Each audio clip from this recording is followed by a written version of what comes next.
What's up, Sifters? Welcome to GameFace episode 85. On today's show, we're going to try and find out if everything old can be good again with Call of Duty World War II. And we're going to morbidly simulate some walking with the What Remains of Edith Finch. Yep, that's a long title. That's a weird title. And we're going to hide and seek and crap our pants with Outlast 2. Let's go!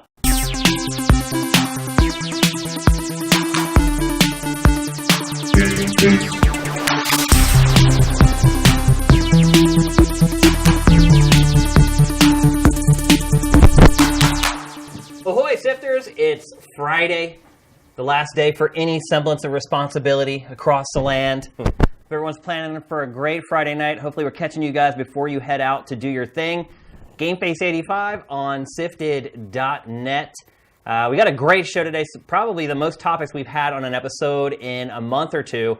Lots of stuff going on in the industry, and we don't want to waste any time because we got to hit our 3-hour time limit. So let's get right to it. The first topic, undoubtedly the biggest news of the week, Matt. Call of Duty World War II finally unveiled after everything had leaked out, and we kind of knew a lot about it anyway. And I think the first thing that struck me was, after the debut, I didn't feel like I knew all that much more about it than I did before the debut. Yeah, I mean, well, also because a lot of what they revealed was sort of stuff you could pretty safely assume. Yeah. You know, it's like, yeah, it covers the, was it the first infantry division or something like that, and like, you play a soldier, and there's a D-Day thing, and the multiplayer is Axis versus Allies, and it's going to be Call of Duty. Yeah. Well, the night before the debut, I tweeted, what are the odds that they debut the game with storming the beach at Normandy? And the very first shots better than average of the trailer, I think most people replied like 99.9%. Well, I mean, to be like, people go on about how, I'm sick of Normandy, sick of the beach in Normandy, but they've only been in like 5 or 6 games ever. And, and one of those was Company of Heroes, and the other one was a remake sort of port of Allied Assault. Yeah. It's kind of high time to see this done in modern tech. I think that's the point I was going to make, is that it's kind of one of those benchmark things. We've seen it done in prior games, that to lead with something like that and kind of show how technology has evolved to a place where it can portray something like that even better, probably was a smart move.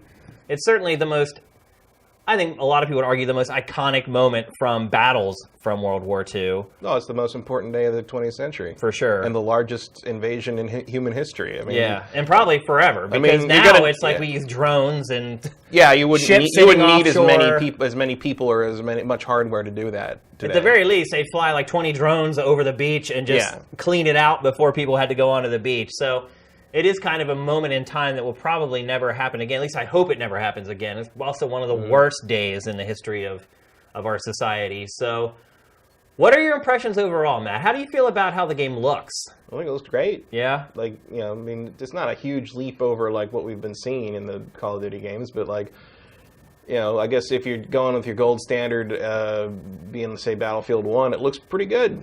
Yeah. I mean, also because I've never seen a World War II game look this good. Right. So, I mean, it's been a long time. Even if you go back to like PC World War II games back in the day, they still never hit this. I'm sure there's like some, maybe Company Heroes 2. Maybe it looks pretty good if you zoom in enough. I don't know. Yeah. But nothing like this. I mean, it's nice to see this subject matter kind of handled with this graphical fidelity. Yeah. Well, what do you think now that you've kind of seen it with your own 2 eyes? The whole idea of quote unquote boots on the ground. Did you get sick of hearing the phrase boots on the ground during the presentation? Some feet in the mud, some socks on the dirt. Somebody needs to make a remix of pants on the ground with boots on the ground. Yeah, it's like there's I know there's a lot of cynicism flying around, mostly from Polygon, I guess, about the boots on the ground thing is they're only using diversity as a marketing tactic. And I'm like,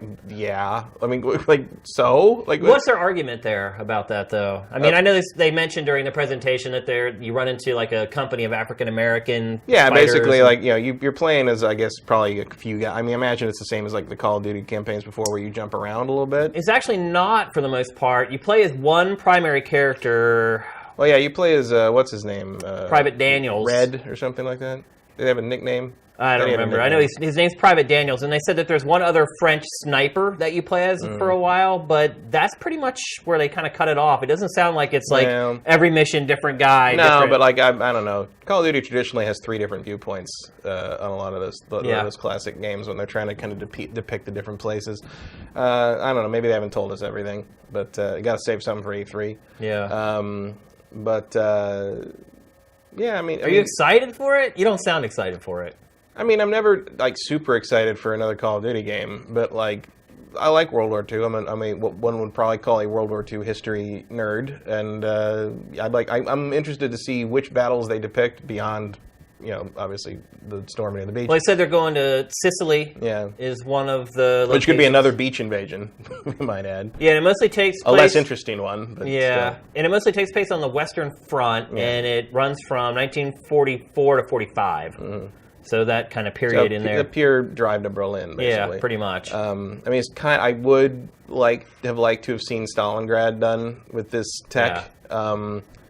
And if this is successful, I'm sure we will. You know, I mean, and again, you know, I know people have complained that like, oh, another European theater one. Like people want the Pacific, but you know, the Pacific theater is not really that conducive to boots on the ground, because it's all island hopping stuff, and it doesn't lend itself as well to sort of the epic scale battles unless you're like talking about like maybe Iwo Jima and Guadalcanal were pretty, you know, big meat grinders essentially. Yeah. But like when you're like the turning points of the European theater are very easy to depict in a first-person shooter, whereas the turning point of the Pacific theater was Midway, right, in which the two ships never even saw each other. Yeah. So. I think it's just easier to tell the story of the war in Europe. And the couple times that they've tried, you know, EA at least has tried to do Pacific games, it didn't really set the sales charts on fire. So I can see why they're going back to the comfort zone, so to speak. I think I'm totally fine with the setting. It has been a while, and I was one of those people who got really tired of the World War II setting back in the PS2 era. Yeah. It's been, what? I mean, since the last World War II Call of Duty was what? 9 years? It's been about a decade, yeah. Because it was 2007 was Modern Warfare, and then we had World at War from Treyarch the year after, and then everything went modern. Yeah, from then on. It's been around a decade, and that's enough time to kind of forget about a lot of things and kind of get a little bit of refreshment from going back to something. My biggest concern is the gameplay. When you've taken people on this journey where you've evolved it iteration after iteration. And it's kind of crazy to think about it because, you know, a lot of people criticize Call of Duty as being the same every year. But I think now we've kind of reached this reflection point where we can look back 10 years ago and actually see how far the series has come gameplay-wise in a decade. And it's changed pretty significantly. Yeah. I mean, look, I know you're going to get a lot of the stuff that's kind of come along over the years, like the Pick 10 system. I'm sure all that stuff's going to come back. The stuff that will work within this framework. But the actual gameplay itself, I'm really worried about. Like, there's the one part in the trailer where they show Melee with a helmet. I mean, just the fact, you know, I know for a fact that when they create trailers for Call of Duty games, it is insane. They go through like 10 layers of checks and balances, and it goes through like 100 people before everything's finally signed off. And so, you know, Sledgehammer's got to be in these meetings saying, hey, you know, this is our really cool gameplay element that we want to make sure we show off in this trailer. And when it comes down to it, it's using your helmet as a melee. That really has me a little nervous that it might be kind of rote as far as from the gameplay perspective. And then, you know, in the campaign, I don't see it as such a big deal. But I think when we are talking about multiplayer and that long tail that Call of Duty needs to be a success every year, I'm really wondering if it's going to have that, if the novelty of World War II, which now oddly enough is a novelty, but if that novelty of World War II is going to be enough to sustain players after the first month or so online. This is World at War? This is World at War, right. Yeah. I was like, that looks like a beach in the Pacific. Yeah. I don't know. Like, I get what you're saying, but at the same time, people still play Counter-Strike. So, I mean, if they're trying to couch as sort of a back to basics sort of thing, I can see that being interesting. And if they make it kind of like the way the original Battlefield 1942 did, where like I'm sure they won't actually. Never mind. Yeah. Because Battlefield 42, one of the each map was very different. Each battle they depicted changed a little bit how you played the game, and then I remembered this is Call of Duty, and that's not going to be a thing. Right. See, that was a point I was going to make. Is it worked fine in Battlefield 1 because it has all the multiplayer is insane. You have all these vehicles. I didn't really feel like I lost a lot gameplay-wise playing that. You have parachuting and all this other stuff. It didn't feel old. But when you start thinking about what Call of Duty's multiplayer is, which is really just boots on the ground, first-person shooting, I don't know, man. I don't know if it's going to be able to... I feel like you can...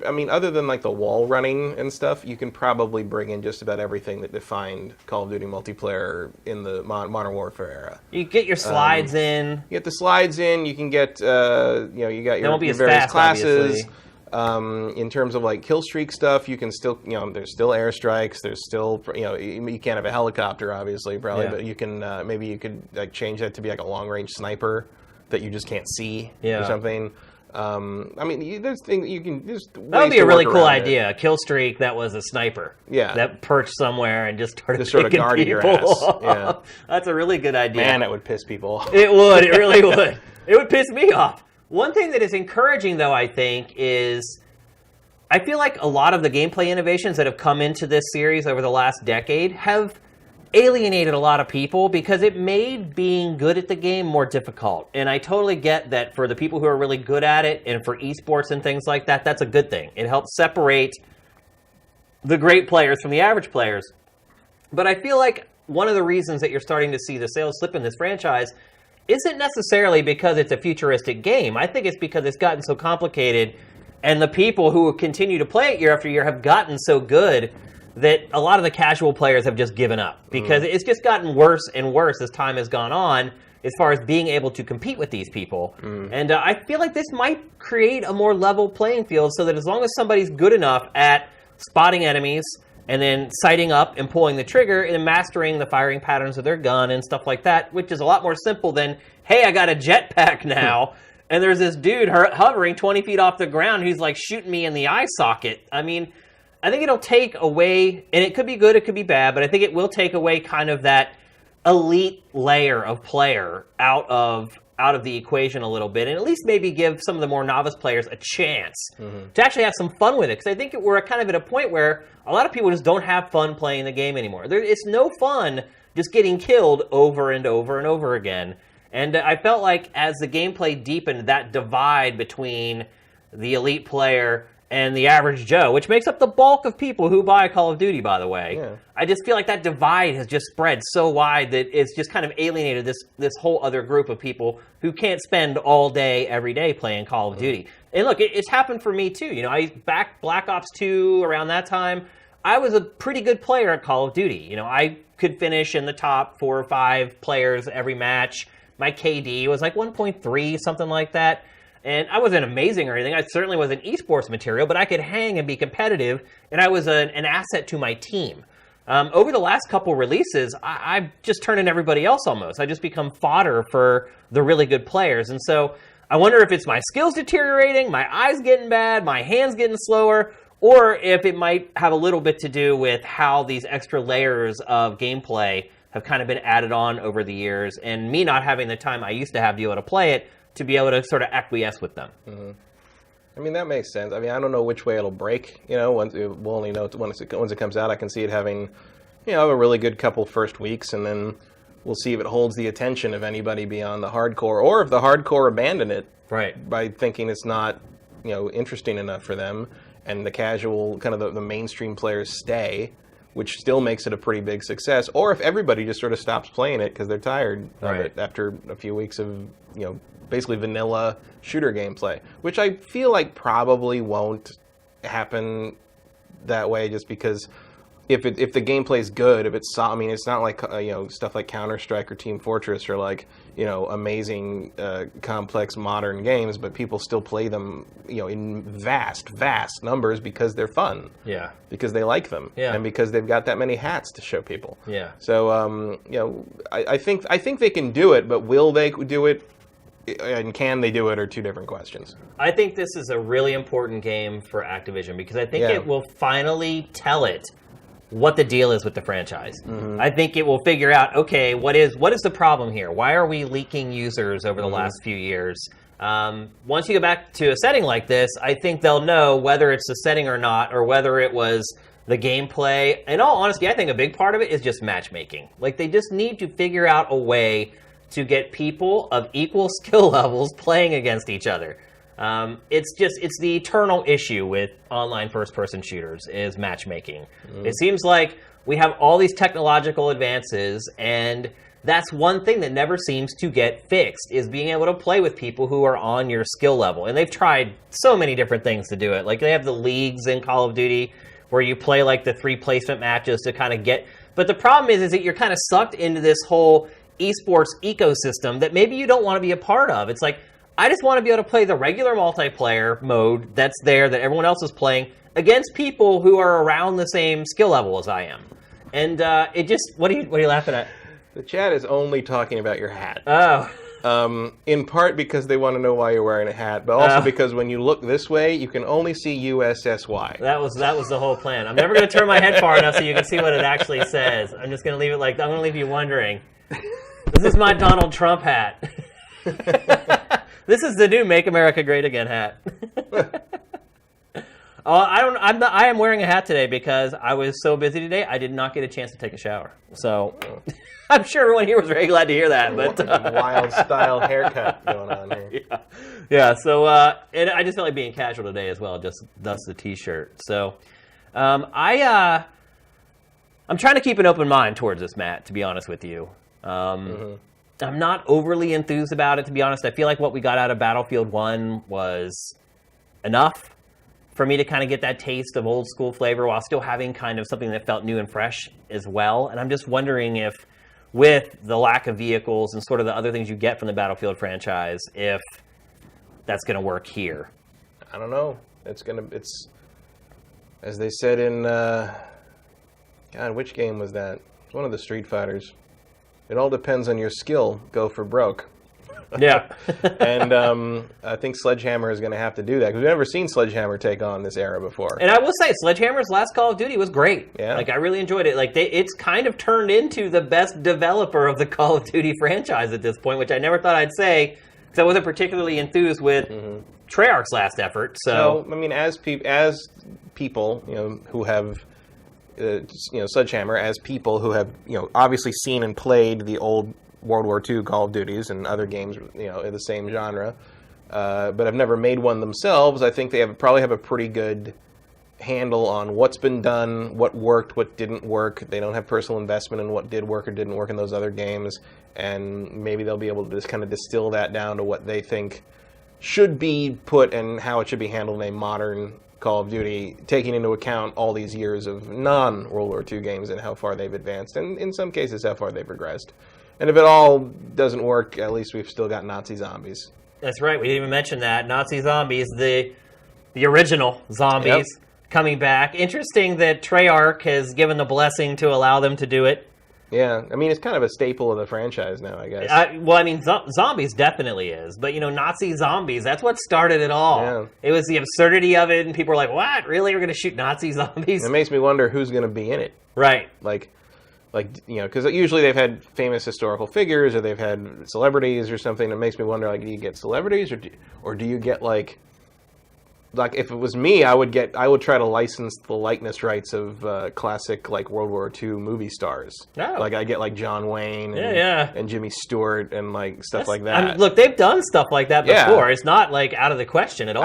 Audie Murphy, and, like, so I would, like, load it up with, like, people who starred in World War II movies back in, like, the 40s and 50s. Yeah. And, like, I know no one would know who that was now, but, like, you could do some really cool stuff with that. For sure. Well, I don't know. I mean, the average age of the gamer right now is 35. Yeah. They're not. I mean, we know who John Wayne is. Probably not too many. Maybe not as many know who Audie Murphy is, who was actually a World War II hero, right? And then later a Western. And wasn't John Wayne in the military as well? He was in the military, but he wasn't he wasn't Audie Murphy, right? Yeah. who held off an entire battalion of Germans by himself, wounded in a tank. That's insane. And then went on to do a movie where he played himself in his own story, and they cut out a bunch of parts of it because he didn't think anyone would believe it. Wow. He was something of a superhero on the battlefield. Well, you know what? Sometimes I like when games bring in people that people don't know about, because a lot of times it'll cause them to go and do a little research and actually learn something. Yeah. Imagine that, learning something from a game. Yeah, it's like, John Wayne in this could convince you to go watch The Longest Day. Even if they're just shooting Nazi zombies. Yeah, okay, so Audie Murphy, we'll get Audie Murphy, and we'll get John Wayne, and we'll get, now I forgot. How can I possibly forget the guy who played Patton? Oh. Something Oswald? No. I can't remember. His name, I'm blanking on his name. A very famous actor whose name, George C. Scott. Yeah, there you go. And Tom Hanks. Yeah. And those will be who You mean like from Saving Private Ryan? Saving Private Ryan, yeah. So those will be your 4 zombie characters. Why have they never made a Saving Private Ryan game? Well, they kind of did. It was called Medal of Honor. Yeah. I mean, DreamWorks and Spielberg were involved, and that's what it was. Yeah, I guess you're right. Yeah. I believe originally going to be called Finest Hour. Oh. Actually, if you think about it, like, all the campaigns, really, for old school, like, war-based shooters are the kind original of Medal of based Honor, on that and plot. especially Medal of Honor Allied Assault, were basically Saving Private Ryan, the game. Yeah. Actually, my favorite of those, of the PlayStation 1 era ones, was the Medal of Honor Underground. Yeah, I think a lot of people would say that. But Medal of Honor used to have a really good reputation. Oh, yeah. Well, I mean, and then they tried to revive it. Yeah. At the time, like in the late 90s when it was a PlayStation 1 game, like there was almost nothing with that kind of sound quality. Right. I mean, the sound in those games was a whole nother level from what you were used to at the time. That was one of those days where I thanked the CD-ROM medium. Yes. I was like, this is a big difference. But also because they were using basically the same sound equipment and sound mixers they were using for DreamWorks films. Yeah. Because DreamWorks was really trying to do games at the time. Yeah. And that didn't last particularly long. It wasn't very successful either. No, but they made a couple of good ones. And Spielberg is a big gamer. So. He is, yeah. So we'll get more on multiplayer at E3. That's what it's been saying. It'll be the big blowout for World War II. Are they on the floor this year? They do have a booth, yeah. But you know how Activision is. They don't actually. Oh, it's just a monolith. It's a big room that you can't see into, right. And only the journalists get to go in and actually play. But yeah, they will have a booth. Its main function on the floor is to block your view of other things. Pretty much, yeah. Pretty much.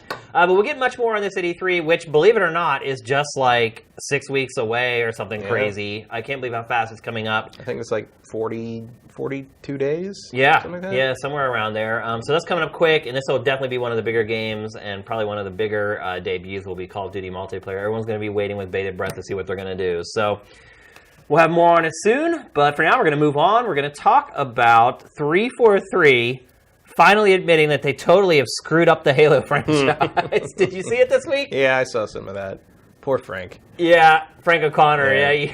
He's the one he's like the middleman between the studio and the fans, so he has to take all the heat from the Halo fans. I've been collecting old video game magazines recently, and I did end up picking up a couple of because Video Games Computer Entertainment eventually became Video Games Ultimate Gaming Magazine. Yeah. And later in that magazine's life, like 2 years in, Frank was the editor-in-chief. Yeah. And there's a couple of photos of young baby Frank O'Connor, and it's amazing.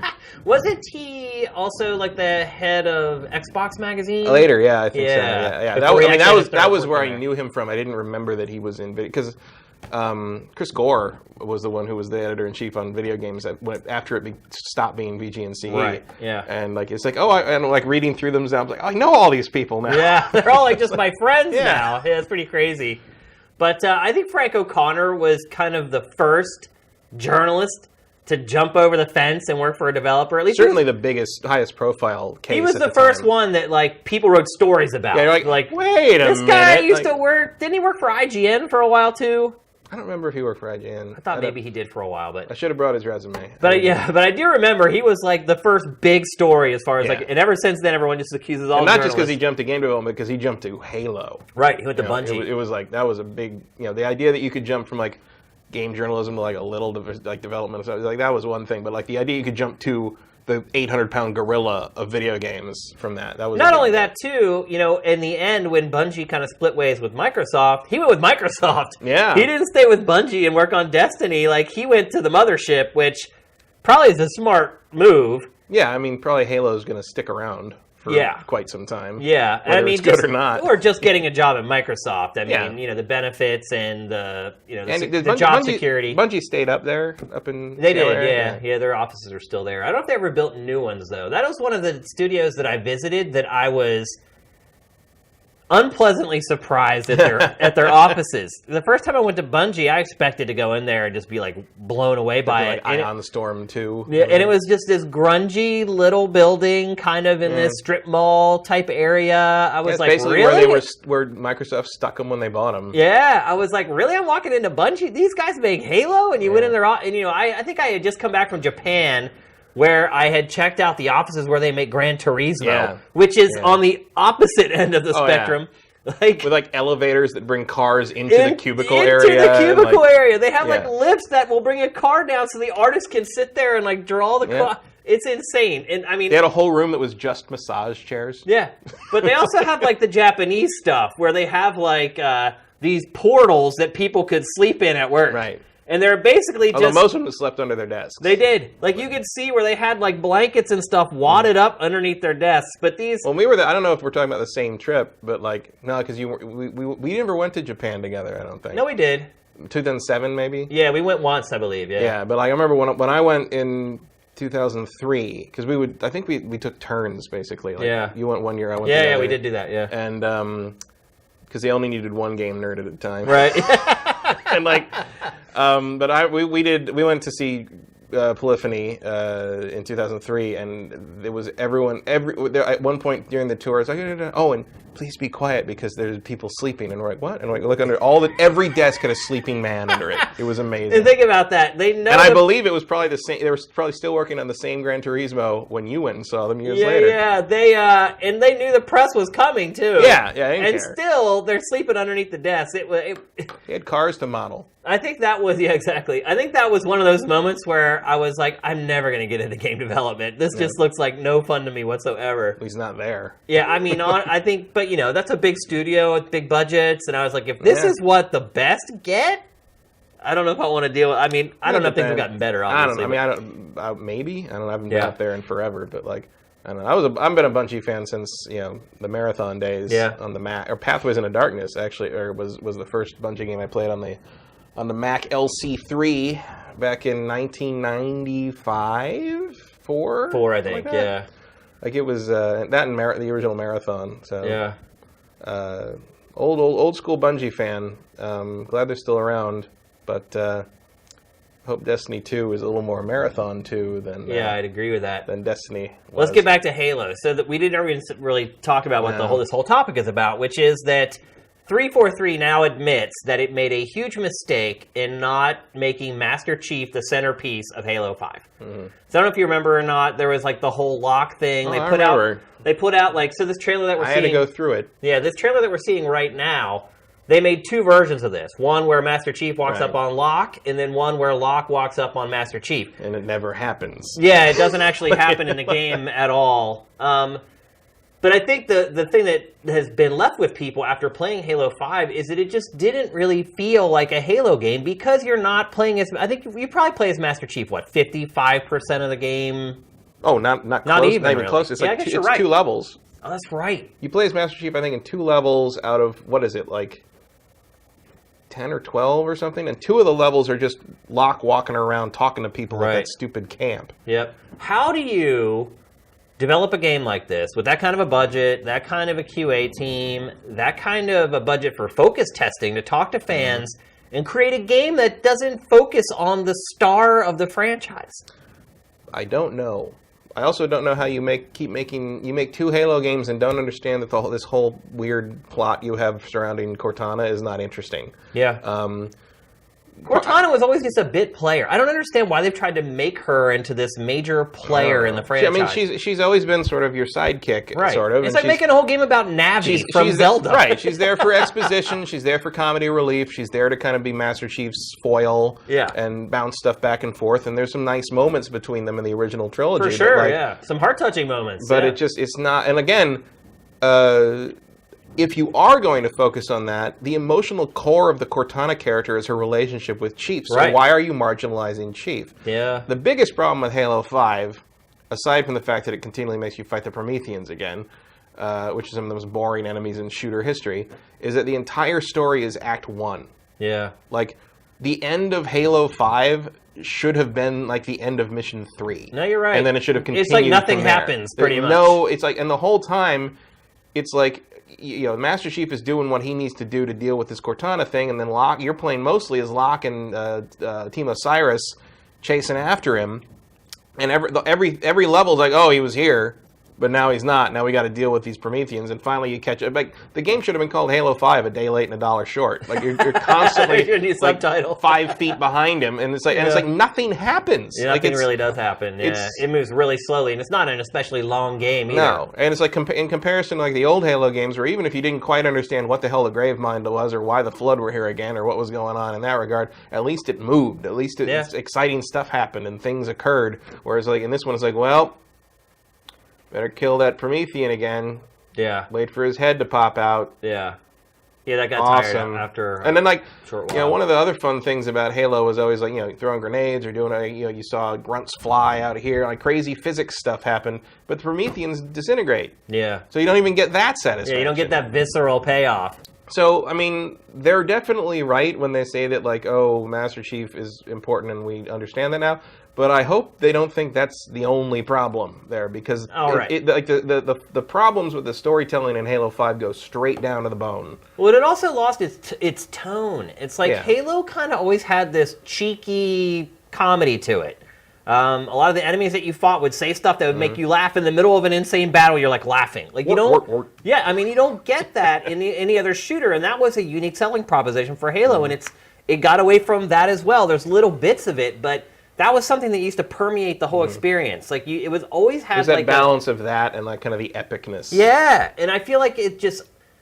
These are all no-brainers to me, by the way, Matt. Yeah. These are things that, to me, should have been immediately obvious to anybody making a new Halo. I mean, the fact that they're now like, oh, now we realize that we should have made a game that focused on Master Chief. No shit, Sherlock. Like, it's baffling to me, like I said when we first started talking about this, that you can have this much money, this many people, access to this many fans, this many years of franchise history to look at and analyze, and that was the result. Like, I mean, it's kind of the same conundrum you have with Destiny. It's like you have almost unlimited funds, unlimited. You know, it's Bungie. They can make whatever the hell they want. They can do whatever the hell they want, and they made basically a Halo mod with all the worst parts of MMOs. No, you're right. Like how does that happen? You know, and there's rumors about it having to be rebuilt and rerushed and whatever. But it's like, and the story turned out obviously the way the story turned out. But it's like, you know, it's almost like it's in their DNA. It's like why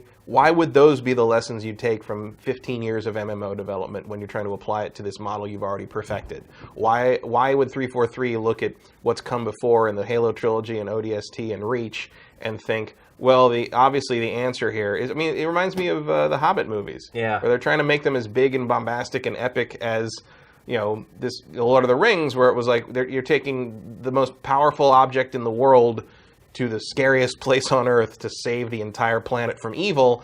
And in the Hobbit, a bunch of dwarves are trying to go home. And you can't make that as big as that. Whereas, you know, and Halo 5 kind of wants to be a personal story about Master Chief's quest to find his friend. But we never get to spend any time with him doing that, so we don't know why he's doing it, what he's, you know, it's very vague as to what's happening there. And it's like, I guess the motivation was supposed to be, oh, you want to find out what's going on with Chief and Cortana, so that's going to motivate you as Locke and the Osiris team to, you know, catch up to them. But no. That's not how this works. Yeah. Well, one interesting thing I would say is I am wondering if a lot of these games are being developed thinking about the financial angle of the game first. They're thinking about how the game can drive revenue. When we were setting up to shoot Pactor Factor this past weekend, and I was just kind of shooting the shit with Pac, he brought up... The pre or post rant. This was pre-rant. And you haven't seen Pactor Factor yet, go load that thing up. There's some angry Pac. Yeah, well, it's funny. Every time, anecdotally, before we shoot, he always asks me, so, like, what's the feedback? Because he doesn't go on, like, YouTube and read comments and stuff like that. So always asks, like, how's the show being received and what are the comments like? And so I'll tell him, like, one of the common comments is they want you to be back in the office. Put some pants on. Yeah. Yeah, exactly. Like, and so I tell him, like, what people are saying, and then that first episode of every batch of shows, he kind of vents. And then you'll see every episode, it kind of dwindles out until the last one he's back to, like, Happy Pac again. It's really funny. But anyway, before we were shooting this episode, we always just kind of talk as everything's getting set up. And the one thing he mentioned is how games are starting to shift away from season passes. And he said that he was talking to someone from 343 when he was at DICE this year, and he asked them about, you know, how they kind of went away from a season pass. And basically what they said was that what they had found was that when you have a season pass, you launch your game, and for the first month or two, everything's great, everyone's online playing. And then they said, as soon as you release that first map pack for DLC, you lose people. Because and then some people buy it, some don't. And then you release the second one. And then some people buy it and some don't. And so they felt like the season pass model was actually hurting them in the long run financially, because the most important thing you want is to keep people in the ecosystem, because if they're doing that, then they're buying crap. They're buying... Especially in a game that has, like, the loot crate the rec packs, like they have. Yeah, exactly. So they're playing a long game. They're saying, look, we want to keep people engaged with Halo 5 for the whole year, or for a year and a half, or for 2 years.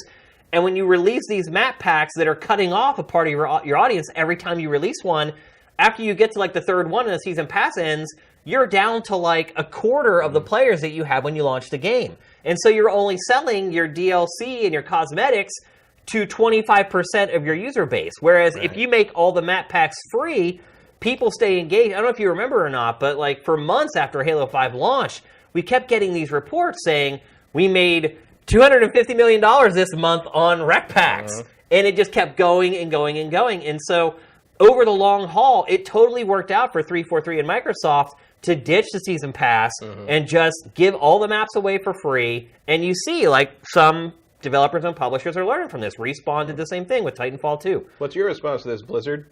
Duh. Yeah, exactly. They get it. Of course.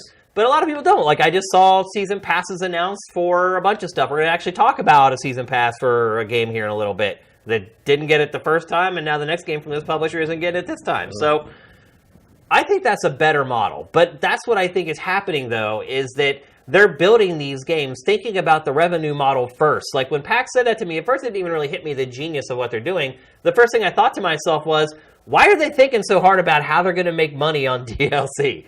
You know, as a player paying $60 for a game, you want them to be focused 100% on just making that game as great to play as possible. But I feel like they're kind of they're almost doing it in reverse. They're saying, okay, how can we make sure that this game is financially successful first, and then how do we make sure that this game is fun to play over the long haul? So ideally, you have different people asking those questions. Yeah, you got people making the game, making it good, and people over here thinking, okay, how do we sell this? Right. Yeah. Because I feel like Halo kind of sold itself back in the day. It did, yeah. And it didn't, you know, I think the rec pack thing is, I find it annoying because it's not just cosmetic stuff, it's stuff that makes you more effective at the game. Yeah, it does. Whereas Overwatch is purely cosmetic. But that's another case where they're thinking about revenue ahead of the gameplay. That actually kind of backs up my argument, because in that case they're saying, I'm not saying that's the model Halo's going to work under. Right. I'm just saying, ideally, the people who have to make the game good and fun are not the ones you're tasking to think about what's going to make it successful. Right. Beyond being good and fun. Right, but you're talking about DLC that unbalances the game, essentially. It makes it unfair unless you're willing to spend money. And get lucky, because you're not even guaranteed that. Yeah, and so that's a case of them reverse engineering game development and starting with the revenue model instead of worrying about just making it a great game that's fun to play. It's interesting just watching this industry evolve over the last decade. Just one, to start having DLC and expansion packs for console games, which is something that PC gamers enjoyed, but console gamers didn't for forever. And then, I mean, they're still struggling to figure out, like, how do they monetize this stuff without pissing off their fans. So, to me, it's good to see they're going back to Master Chief with Halo. It seems stupid that they ever went away from him in the first place. It makes no sense to me whatsoever. I just hope they get off this, like, whatever, the story that they have been laboring to tell for 2 games now and just move on. I don't think they can, though, Matt. They're neck deep in it now. They could solve the they could get basically the climax of the Cortana story they're trying to tell could be the first 2 levels of this game. You're right. And then they can move on to some other thing that happens in the aftermath. They could do it in a damn trailer. Basically, yeah. I mean, get Chief and Cortana back to where they were. You know, maybe Cortana's more expanded or smarter now. I don't know what the hell all her rampancy stuff is, but I mean, that comes from the Marathon games, and it's not handled in Halo remotely as well as Marathon did in text boxes in 1995. But, like, you know, just get on with it. Like, give us, classic Halo with Chief and Cortana. And, I mean, if that's what they think is going to solve the problem, do that. Give us a good news story. Give us some enemies that are not the goddamn Prometheans. And, let Halo play to its strengths, which is just open areas, vehicle stuff, great co-op enemy gameplay, AI. Good enemy AI, fun with physics, like all that stuff. Yeah. The stuff that they've basically stripped out of it by making it like a long corridor march against dissolving enemies. Yeah, that's essentially what it's become. So, think we'll see it at E3? Halo 6? I feel like they need it. You think so? At least like a little indication that it's coming. I mean, it's probably coming next year. Yeah, next year. But next it's holiday season. I feel like at the very least, when you're in your press conference where you're trying to push Scorpio for whatever ungodly amount of money you're going to charge for that, like, you got to show me what Halo's going to look like. I mean, even if it's just like a little, so early. Yeah, but I mean, they ran like that Halo 3 trailer real early. Yeah, they did. So, I mean, we were getting Halo 3 trailers 2 years out. So they could do it. I mean, it might be like pre-rendered in engine or something, but at least give us a taste of what Halo's going to look like on this new machine. Yeah, I'd say it's 50-50 on whether we see. Yeah, I don't think it's guaranteed. They're not going to. I will say they're not going to show gameplay of it at all. I'm sure gameplay doesn't exist yet. We may get a teaser trailer or something along those lines. I think we'll get a teaser, like along the lines of the Halo 3 one, where he walks to the side of the crater and the ship flies out of it, and a whole lot of nothing. Basically, he's wearing the poncho, and it's like, oh, it's Master Chief wearing a poncho over his space armor. Just like, for what? Like, mystery. It's like, oh, if I put this on, I'll look like Clint Eastwood. Like, it's like that's the only possible explanation for that. He doesn't get cold. It's a self-contained environment. Yeah. I think they're just trying to create some mystery there. Is it Master Chief? Like, why is he wearing it? Who is it? Is it even Master Chief this time? Right. Yeah. Well, it ended up it wasn't. Yeah. So hopefully they'll maybe be a little more straightforward this time and give the people what they want. Yeah. It's really an easy equation. You give the fans what they want. What they ask for, you just give it to them. The only way you can get away with not doing that is being Nintendo. Yeah, pretty much. You just look. You ask the fans what they want, and you just do the opposite. It seems a lot of times. So, I think we'll probably see a look at Halo 6. I can't even believe Halo's up to 6, by the way. Okay, more than that. Like but I'm saying like 6 mainline games. Right. When I was typing up like our rundown for the show today, I typed the 6, and I was like, wow. And to me, Halo is like a late franchise. It's a new franchise. Yeah, when you play games, Halo can drive its own Warthog now. I know. It's insane, man. It really is. All right, let's move on. We're going to talk next about Marvel vs. Capcom Infinite. You guys know Matt's a huge fighting game player. I'm less so, but still enjoy fighters and play them when I can. Finally getting some details on this game after kind of just having to deal with a trailer or two. I missed most of this because I've just started to tune out all Marvel chatter because no information comes out. It's just people talking about what characters they want and how X-Men characters are not going to be in this game, people. Like, why do you think that? Because they aren't. I promise you. Like, they are not being promoted by Marvel as long as Fox still has the movie license. That's interesting. So this game will not have X-Men characters in it, I guarantee you. which is a shame. Yeah, I mean, because prior games in the series had them. I mean, there's a lot of staples in there. It annihilates 2/3 of Justin Wong's traditional team, which is Storm, Wolverine, Akuma. Right. No Sentinel. Yeah. Like there's some real mainstays in the Marvel vs. Capcom lineup that removing the X-Men will neuter it a little bit. It's basically going to be Avengers versus Capcom. Yeah, I mean that's what it seems to be shaping up as. But I would not expect to see any X-Men characters. I would not expect to see any Fantastic Four. Which also, again, no Deadpool. Is a big deal too, I would say, because Deadpool was not a competitive character in tournaments or anything, but I think a lot of people really liked him. Yeah, they like playing with him for sure. He's different, he's kind of the anti-hero of Marvel. But unless something has just drastically changed internally, there will probably be no X-Men in this game. So one of the things that's kind of come out over the last week is that they're trying to make this game palatable to the casual player. Mm-hmm.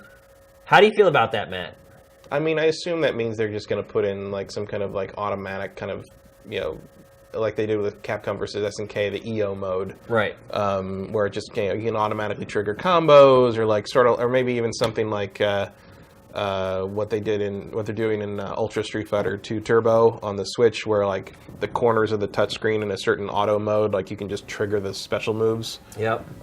It's just stuff like that. Those have been around in fighting games for almost over 15 years now. So it won't be something that affects tournament play. It won't be something that ruins the online experience. It's you don't think? I don't think so. You don't think if people can pull off like crazy combos pushing a single button, you don't think that has any impact? Because generally there's some kind of like limitation on it. Like it's. I think what they were saying though is that they're thinking about sort of pulling back on those filters, so to speak, and just kind of creating one ecosystem for the game where casuals can be as competitive as people who. I just don't believe that's going to be true. Yeah. Like it's just. It would be dumb. First off, Marvel technology, in terms of technology, meaning like combos and game strategies and stuff. Marvel technology evolves by the day, especially early on. I mean, I was not kidding, because we had the early copy of the last game. I was actually one of the better Marvel vs. Capcom 3 players around when the game first came out. I did okay at some of those tournaments, and within a week I was nothing. Yeah. I mean, just people figured everything out, and basically I went from winning a match against Alex Valle to I'm just not gonna losing to the guy on the bottom of the ladder. Pretty much, yeah. Not that anybody in that community was like, oh, you're not good enough to play with us anymore. Like, everybody's super supportive and willing to help, but I just don't have the time to put in to become that good. Yeah. But I just, it's more than just being able to do a special move. It's about knowing the intricacies of how to use those moves and how to use your normals and how to use your positioning and how to do, to juggle people for 90, 100-something hit combo. Right. I mean, it might affect, I guess, your online experience if like you're playing on like my level or lower. But it's not going to affect pro play, and it's probably only going to make it better for people who don't really know how to play fighting games. I'm fine with it. The day I see someone using an automatic mode like that or something like that to beat like a real pro player is, I mean, only in the sense that it's really hard to play poker against someone who doesn't know how to play poker because you don't know what they're going to do next. Right. Yeah. That's probably not going to be a factor in a tournament situation. Yeah. So that's what people I think are mostly worried about. And I don't think that's an issue. Really, it makes sense, especially for this game, because like you want this to be a mainstream hit. Because it's got Marvel in it. Mainstream potential, because the Marvel movies are so big now. There's no reason not to try to drag people in. And you're already seeing. Yeah, I mean, it's Thor in a fighting game. Yeah, I mean, maybe Ultron is not the greatest choice, just because of the fact that Age of Ultron was not the most well loved movie in the series, but like. Look at the footage they're showing. It's all the Avengers. That's what they're at, and I'm guarantee there'll be Guardians of the Galaxy in here. We'll see probably Rocket will be back. You think so? I think we'll see. At the very least, we'll probably see Rocket back, and maybe with I wouldn't be surprised to see Star-Lord. Stuff like that. It's Big franchise Winter now. Soldier. vision. Yeah, maybe. yeah. I mean, there's a lot of. I mean, they talked a lot about. We'll actually probably get Spider-Man. Spider-Man's back home now, sort of, with the joint deal. So we'll see Spider-Man. I know they had an interview where they talked about how they had Dr. Octopus basically up and running for Marvel 3 with theme music composed. Even. Really? Like Dr. Octopus was ready to go, and they just couldn't get. Basically, apparently all the everything moving at once with the tentacles and stuff, like bogged the game killed the frame rate, so they couldn't do it. But now I would bet they'd bring him back for this. Gonna be interesting. I mean, it's nice to see Mega Man X. I mean, obviously, people were requested. He was on the list for 3, got cut, never came back. People requested him constantly. Rumor swirling today about a Mega Man Legacy Collection 2. Today. Yeah, I saw that. Like, was like rated in Korea or something? South Korea. I feel like that's probably just gonna be 7, 8, 9, and 10. Probably, but like it would be nice if it was something I cared about. Yeah, because I haven't been a big fan of the modern Mega Man games. No, I would get a Mega Man X Legacy Collection. Oh, sure. Because I actually think, with the exception of Mega Man 2, I think those games are better than the NES games. Agreed. So actually, the big thing everyone's talking about with Marvel vs. Capcom Infinite is that they've announced sort of how the season pass and the rollout plan is going to work for it, and it is literally like a mirror image of Street Fighter V. Well, hopefully this one actually works, though. What do you mean by works? Well, Street Fighter V had a lot of connection issues and a lot of... It was not a smooth launch, let's put it that way. And they didn't have anything ready. You know, the story mode didn't exist yet. But see, that's what they're talking about, is that this game is going to have a rollout of features that you would expect to have on the game the day that you buy the game. Well, then that's stupid. It is, yes. If they're going to do that again, and you're trying to appeal to casual people don't know what Street Fighter V did. They don't understand how episodic rollout content works necessarily, and you're just getting people that pay full price for a game and then take it home and are like, where's the game? Right. And I mean, they basically, if you look at the plan that they have for this game, it is almost identical to what I mean, if they launched this game Capcom without said. a story mode on day one, they're idiots. Yeah. It's that simple. They are. That's what the graphics says. Fool me twice. It's like the first time we knew about it before Street Fighter V launched. And I had faith. I was like, it's Street Fighter. There's no way Capcom is going to screw up one of its flagship franchises and do something like... And then As a Resident Evil fan, you should know better than that. Yeah, that's a good point, actually. But Street Fighter to me is a sacred beast. Like, we would have thought the same of Mega Man a few years ago. I don't know. We would not have thought the same of Street Fighter pre-2008. What's the first game that comes to your mind when someone says Capcom? Mega Man. Is it Mega Man? See, for me, it's Street Fighter.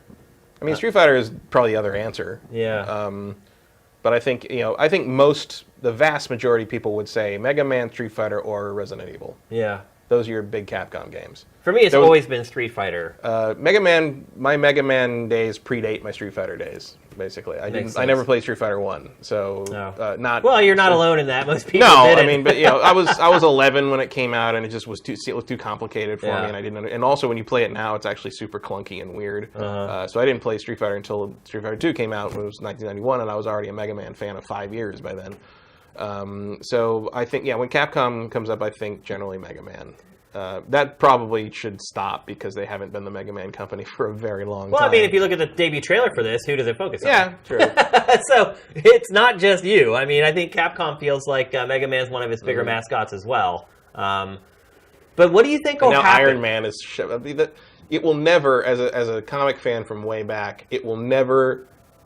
mildly stun me to see Iron Man headlining the Marvel Universe. That's amazing. It really is amazing because he was kind of a bit character. He was nobody. Really, my whole life growing up, the Avengers were nobody. I know. And all of a sudden, just shows what a great job they did with the films. They made him into a character everyone can resonate with. There's tons. I mean, I had never read. I think I've said this before, but I had never read a solo Iron Man comic in my life until the Robert Downey Jr. movie came out. I had read a bunch of them, but I never really liked him. No, he's not. Well, because the other thing is, before Robert Downey Jr. played him, Iron Man was not funny. No, Tony Stark is not a funny man. He's always been he's been a dick, and he's been an alcoholic, and he's been sort of a billionaire playboy guy, but he has never been funny. He was never snarky and witty. That was Hawkeye's job, and that, by the way, is why Hawkeye in the movies has nothing to do. Right, because he takes Iron Man took his job. You're right. That's funny. So, looking at Street Fighter V, I don't know if you realize this, Matt, to this day, it has only sold 1.7 million copies. Wow. It has not hit 2 million. I don't know if you remember, one of the first episodes, I think, that when you were a host and came over from doing the TriCaster, we had a disagreement about how it would sell. And I think you said it would sell 3 million, like, the first year or whatever. Mm-hmm. And it still hasn't hit 2. And look, I've argued against that, but I never would have dreamed it would do this poorly. Yeah. So what do you think will happen with Marvel vs. Capcom Infinite if it follows that same pattern? Something similar, maybe. You think? Well, either that or, like, I don't know what... I feel like you mentioned earlier, it has more mass appeal even than Street Fighter. I think Marvel can drag it into a higher bracket of sales, but I feel like if it's going to roll out the way Street Fighter V did content-wise, word of mouth's going to kill it among the casual market. Yeah. And then you're going to be like... Because I think what you're seeing with Street Fighter V is basically what happens when just the competitive scene buys the game. Yeah. I don't think Street Fighter V reached the casual market at all. It definitely didn't. And the word of mouth was terrible. Yeah. Even people who love Street Fighter were like, don't buy this thing. Yeah. And like people, I know a lot of people who play in tournaments who are like, I own Street Fighter V basically so I can play in tournaments. Yeah. Like I don't want to. If I didn't make some amount of money or if this wasn't my major hobby of going out and playing with these people and playing in tournaments for the competition, like these people would not own this game. Yeah. And that is really and that's not true of Street Fighter 4. Like no, it's not at all. Street Fighter 4's tournament scene was, yes, prodded on by Capcom's official events, but it exploded in a very organic manner. It brought people back to the genre in a way that no one really thought could happen at the time. You're right. And Street Fighter 5 is like, I think a lot of people who play, at home in living rooms, casually online, even semi-pro online, I think a lot of people just said, I'm just going to keep playing Street Fighter 4. Yeah. I think another thing it shows is that esports does not sell video games. No. Because Capcom has pushed Street Fighter V, like you said, down everyone's throats, and it did not do anything for sales of the game. I mean, I don't even, I like Street Fighter V, but I don't pay attention really to schedules of tournaments anymore. Like I watch the NorCal regionals and the SoCal regionals because I care about the people who play that because I know a lot of those guys and I root for them. Yeah. And but like, if there's like, it used to be if there was like a random tournament on that I found that was like in New York or like CEO down in Florida or like something like in Europe, I'd stop and watch it just because I wanted to see people play the game, and I don't have that with Street Fighter V. I can see it on Sifted too when we curate esports stuff over the weekend. That Street Fighter stuff doesn't get a lot of views. People just don't seem to be into it. Although I think, personally, as far as watching esports, fighting games are my favorite. They're very easy to understand. Like even games like League of Legends that I understand and play a lot, I don't enjoy watching its esports as much as I do with just that head-to-head, very simple, very raw competition that you get with fighting games. And I still enjoy watching like high-level Marvel vs. Capcom 3 play. Yeah, like, for sure. It's still fun to see, even especially now that Chris G has been kind of neutered a little bit. Because for a while there, Chris G was dominating Marvel with his Morgan spam. Yeah.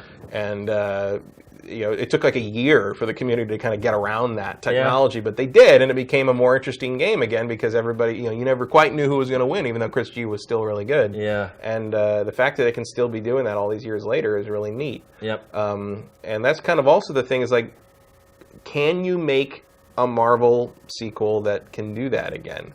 And like you want to go back even further, people still love to play Marvel 2. Yeah, for sure. In all its broken glory. But like it's really all about the characters. Yeah. Really. I mean, there's just something about seeing this mashup of some of your favorite properties all in the same fighting game. It's just got that special sauce that gets people excited. And it keeps people playing, and like even, from the beginning, everybody hated X Factor, and they hated all these various things that you could do in 3, but they kept at it because it's just, there's something about it. And you see, the other fun thing is when they expanded and add new characters and like, you see people like trying to learn and who becomes like a big deal and who falls out of fashion. And like you had that period where there were a couple people who was like, I'm going to figure out how to play Phoenix Wright on a tournament level, hell or high water. Yeah. And in the end, it didn't really happen. Nope. But for a while there, you had people like trying to pull off his ultimate stuff, and it was fascinating. It's a lot of fun to watch. So if it turns out that it does, and look, all signs are pointing to this, by the way, because this release is coming up not too far from now. We've seen hardly none of the game. No. In fact, this gameplay that we're seeing right now was leaked. some guy just went up on a VidMe account, and I think he got a hold of some B-roll of the game or whatever and just posted it. Yeah. And Capcom never took it down. It's still up. Otherwise, what we've actually got from Capcom is like next to nothing. So it's kind of pointing in the direction of there isn't that much to the game. It could be another Street Fighter Type 5 situation. If that's the case, are we both in agreement that this will still outsell Street Fighter 5? I will say it will. I think it will. Yeah. Yeah. Which just on the name. It's just crazy. I mean, Marvel vs. Capcom could become Capcom's flagship fighting franchise. As long as Marvel keeps playing nice. Yeah. But, I mean, it could be. I mean, and the idea of updating this, that's the one thing I will say. I don't like the idea of not launching content complete in terms of, like, just basic modes. Yeah, you know, like for what sure. Street Fighter. But adopting the season model for Marvel makes a lot of sense because it lets you just add characters forever. Yeah. And that's really what people want. But do you need a season pass to do that, though? Well, yeah, not season passes, but season. Oh, and, okay. like, you know, like that's what Street Fighter V is doing since season 2 all fighting right games now. do that now, pretty much. Well... Killer Instinct does. I mean, they all pretty much do. Killer Instinct kind of pioneered that for the genre, but I think that's a wise thing to do because it keeps you adding characters. And of course, what the biggest thing about Marvel is everybody has the characters they want to see in it, and there's always been for the other games. There's always been that thing, you know, especially for the first two. It's like, well, no, that's the game. It's done. Yeah. And then for 3, you had Shuma and Jill as the DLC characters. Also, don't expect to see Shuma Gorath in this. Really? Shuma Gorath is the oldest Marvel character because he is not from Marvel. He was created by Robert Howard. That's right. I forgot about that. Tarzan. He's actually part of the Cthulhu mythos. Yeah, yeah. And because Marvel doesn't own him completely, they don't want to really use him in stuff anymore. So I would not expect to see Shuma Gorath in this game either, just because of that. It's not that they can't use him. The license, he's public domain, I believe. I think the Marvel version of him is copyright Marvel or whatever. But because anyone else can call something Shuma Gorath, I think they try to avoid that now for whatever reason. It's a legal thing. But like the fact that now, like, and then you had Ultimate, which added some characters. But the idea of like, as you do season stuff, which they've done like 2 seasons now in 1 year. The idea that Capcom and Marvel can react more dynamically to what becomes popular, to what people want to see, to what people are asking for, in terms of adding new characters, like that's a really exciting thing for this particular game, more so than a lot of other games, I think. Especially as the movies continue to come out, and that kind of dictates what will be popular. I mean, I would certainly expect to see Ant-Man and the Wasp. If they're not already in the game, they'll show up when that movie comes out next year. I would expect to see the Vulture in this one when it comes out. I would expect to see... when Thor Ragnarok comes out, you'll probably get some Planet Hulk costumes you can download or something. There's a lot of possibility here if they really want to play on the fandom and what's hot and what's not. And I hope they have a system in place because it really feels like this might, Capcom's dropped a lot of balls in the last 10 years. It sure but has. If they screw this one up, like. They could make a lot of money. Konami could get this one right. I guarantee that they'll make way more money on this game than they ever made on Street Fighter V. And look at like Marvel Heroes, the Marvel Heroes game by the Diablo 2 by what's that company? I can't remember the name of the company. It begins with a G. A developer? Yeah, the developer begins with a G. Glue? No, it's not Gadzooks. It's don't know. It's Marvel Heroes. Look it up. They're a good guy. They're ex Diablo 2 people. Gazillion. That's what they're called.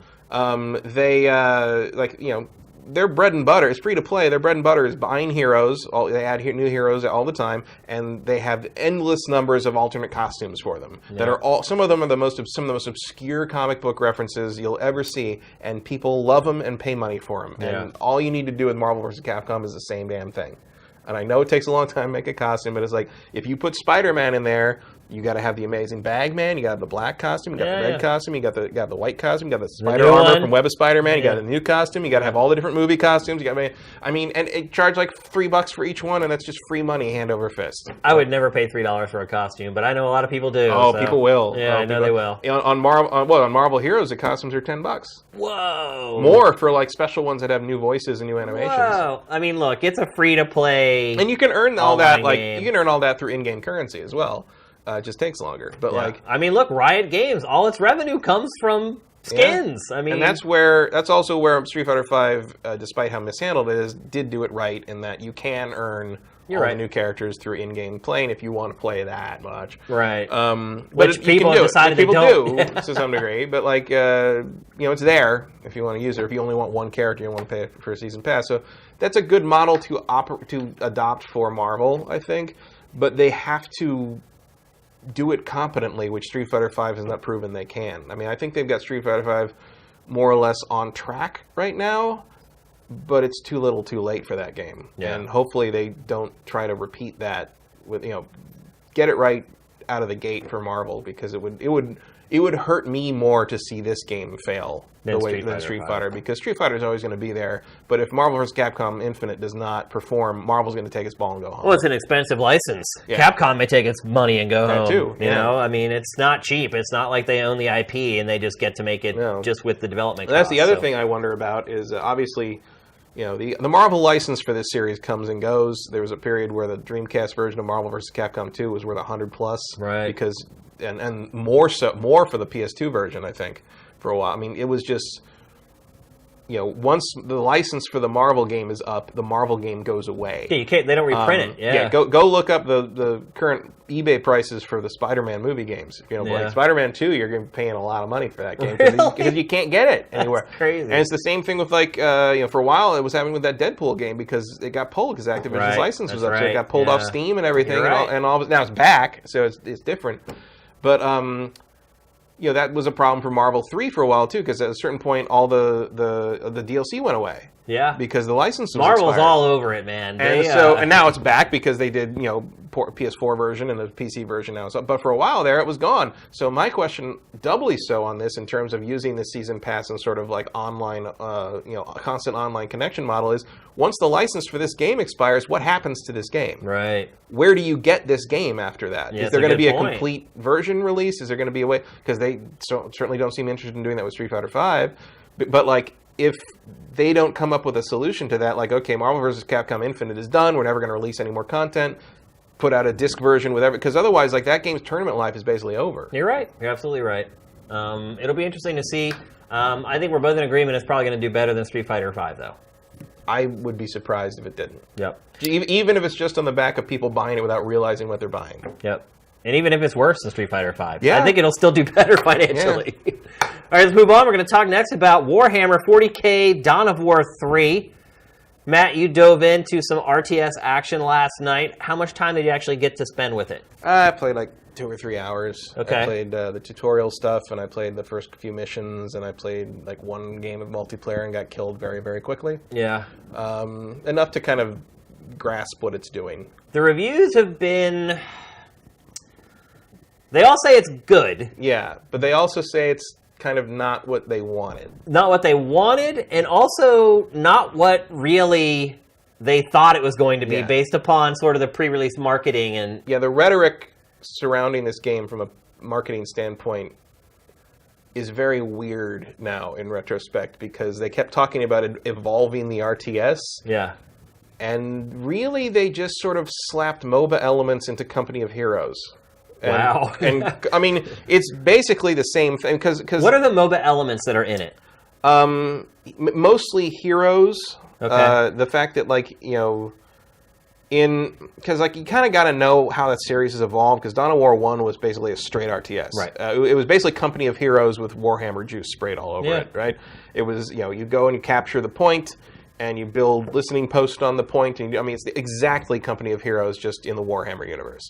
Dawn of War 2, and the expansions expanded on that, obviously, but Dawn of War 2 was a little more of like an RPG sort of thing. You had these squads that you upgraded and stayed with you for the whole time, and like you found items for them, and you equipped different things on them, and they all were characters, and they were the leader of each squad was a specific character in the story, and like you got really attached to these guys. They were with you through the whole thing. You chose where to go, you chose what to invade, etc. This game takes, and the capture points were gone. It was more of a squad-based thing, right? Like Company of Heroes, but without the emphasis on controlling the map, more or less.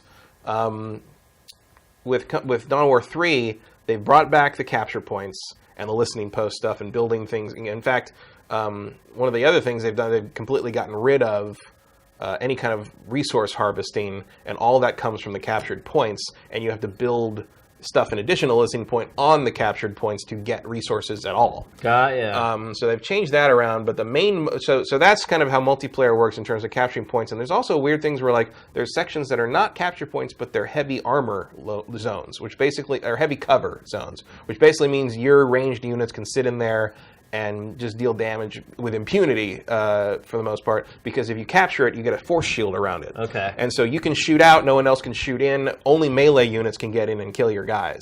So basically it's like a little minor stronghold that you can change hands. The main MOBA elements are, whereas instead of having either captains or hero units attached to individual squads, or having your squad be a hero unit, now you have each side, there's 3 sides, Space Marines, Orcs, and Eldar.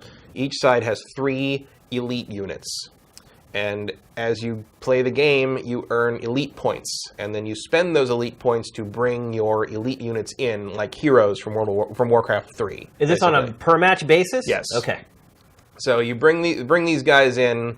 And Company of Heroes 2 had a similar. That's MOBA-ish all on its own. It is MOBA-ish. It's not like you're picking the character as your character from the start, but you are bringing in what is essentially a hero or a champion to play in your game alongside your squads, and they are very, very, very powerful compared to everybody else. And they have special moves, and all their moves are done with QW. It's the same thing. It's the exact same thing, except you've got you basically control your creeps.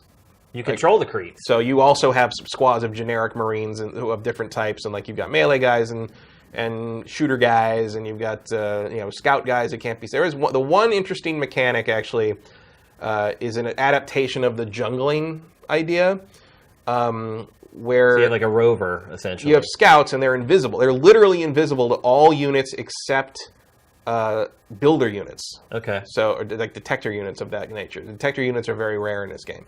And there's what's called stealth cover, and it kind of displays itself as sort of like this weird sort of smoky area. And if a unit is in the stealth cover, no other enemy units can see them unless they are also in that same stealth cover. So you can sneak up and into the stealth cover right next to somebody's base, and they have no idea you're sitting there looking at them. Oh, interesting. And then you can just open fire. Yeah. So it's similar to the jungling idea in MOBAs, except it actually plays directly into assaulting the core, which is the other major MOBA element in the game. Each side. So to win a match, you take down a base. In a power core game, each side has a power core, which is literally the power core, and you have to get to the power core and blow it up. The kind of the twist. Are there lanes, defined lanes? Sort of, yeah. I mean, the maps are sort of laid out like that. You can get around each other, but I don't know. It's not quite as formalized, right? But there are other ways to get places. You do have to worry about somebody slipping around if you don't know the map, which I of course didn't because I never played it before. And then the power core has the twist on the power core is that if your power core is being attacked, you can jump back to it and you can hit it's a protection, like a shielding activation. It makes the power core invulnerable for 60 seconds. Okay.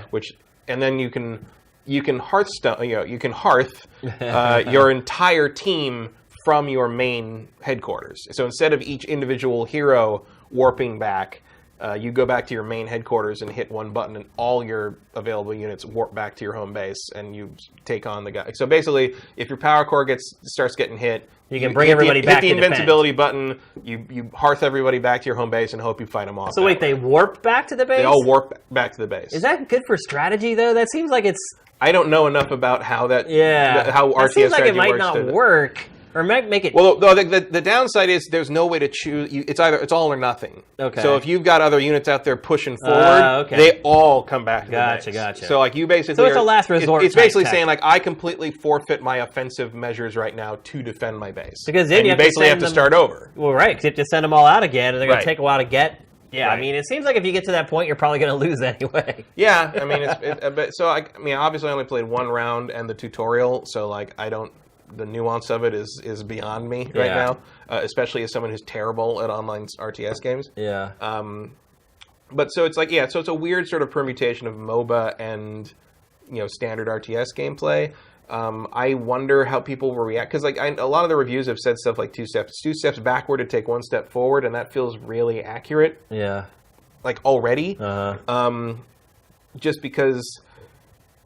I don't know. It just feels like maybe moving forward in the realm that like Dawn of War 2 was pushing would have made it a more unique game. Whereas this sort of like I've been playing. Well, that's what they build this as, though. They're right. like, oh, we're gonna turn in the RTS genre upside down, and. But honestly, like even as someone who's not a huge MOBA player, I have been playing some Heroes of the Storm this week because of the 2.0 launch. And like you get 20 free heroes. Yeah, and all that. I mean, it was it's a good deal. So I'm like, okay, I'll play a little bit of it, sure.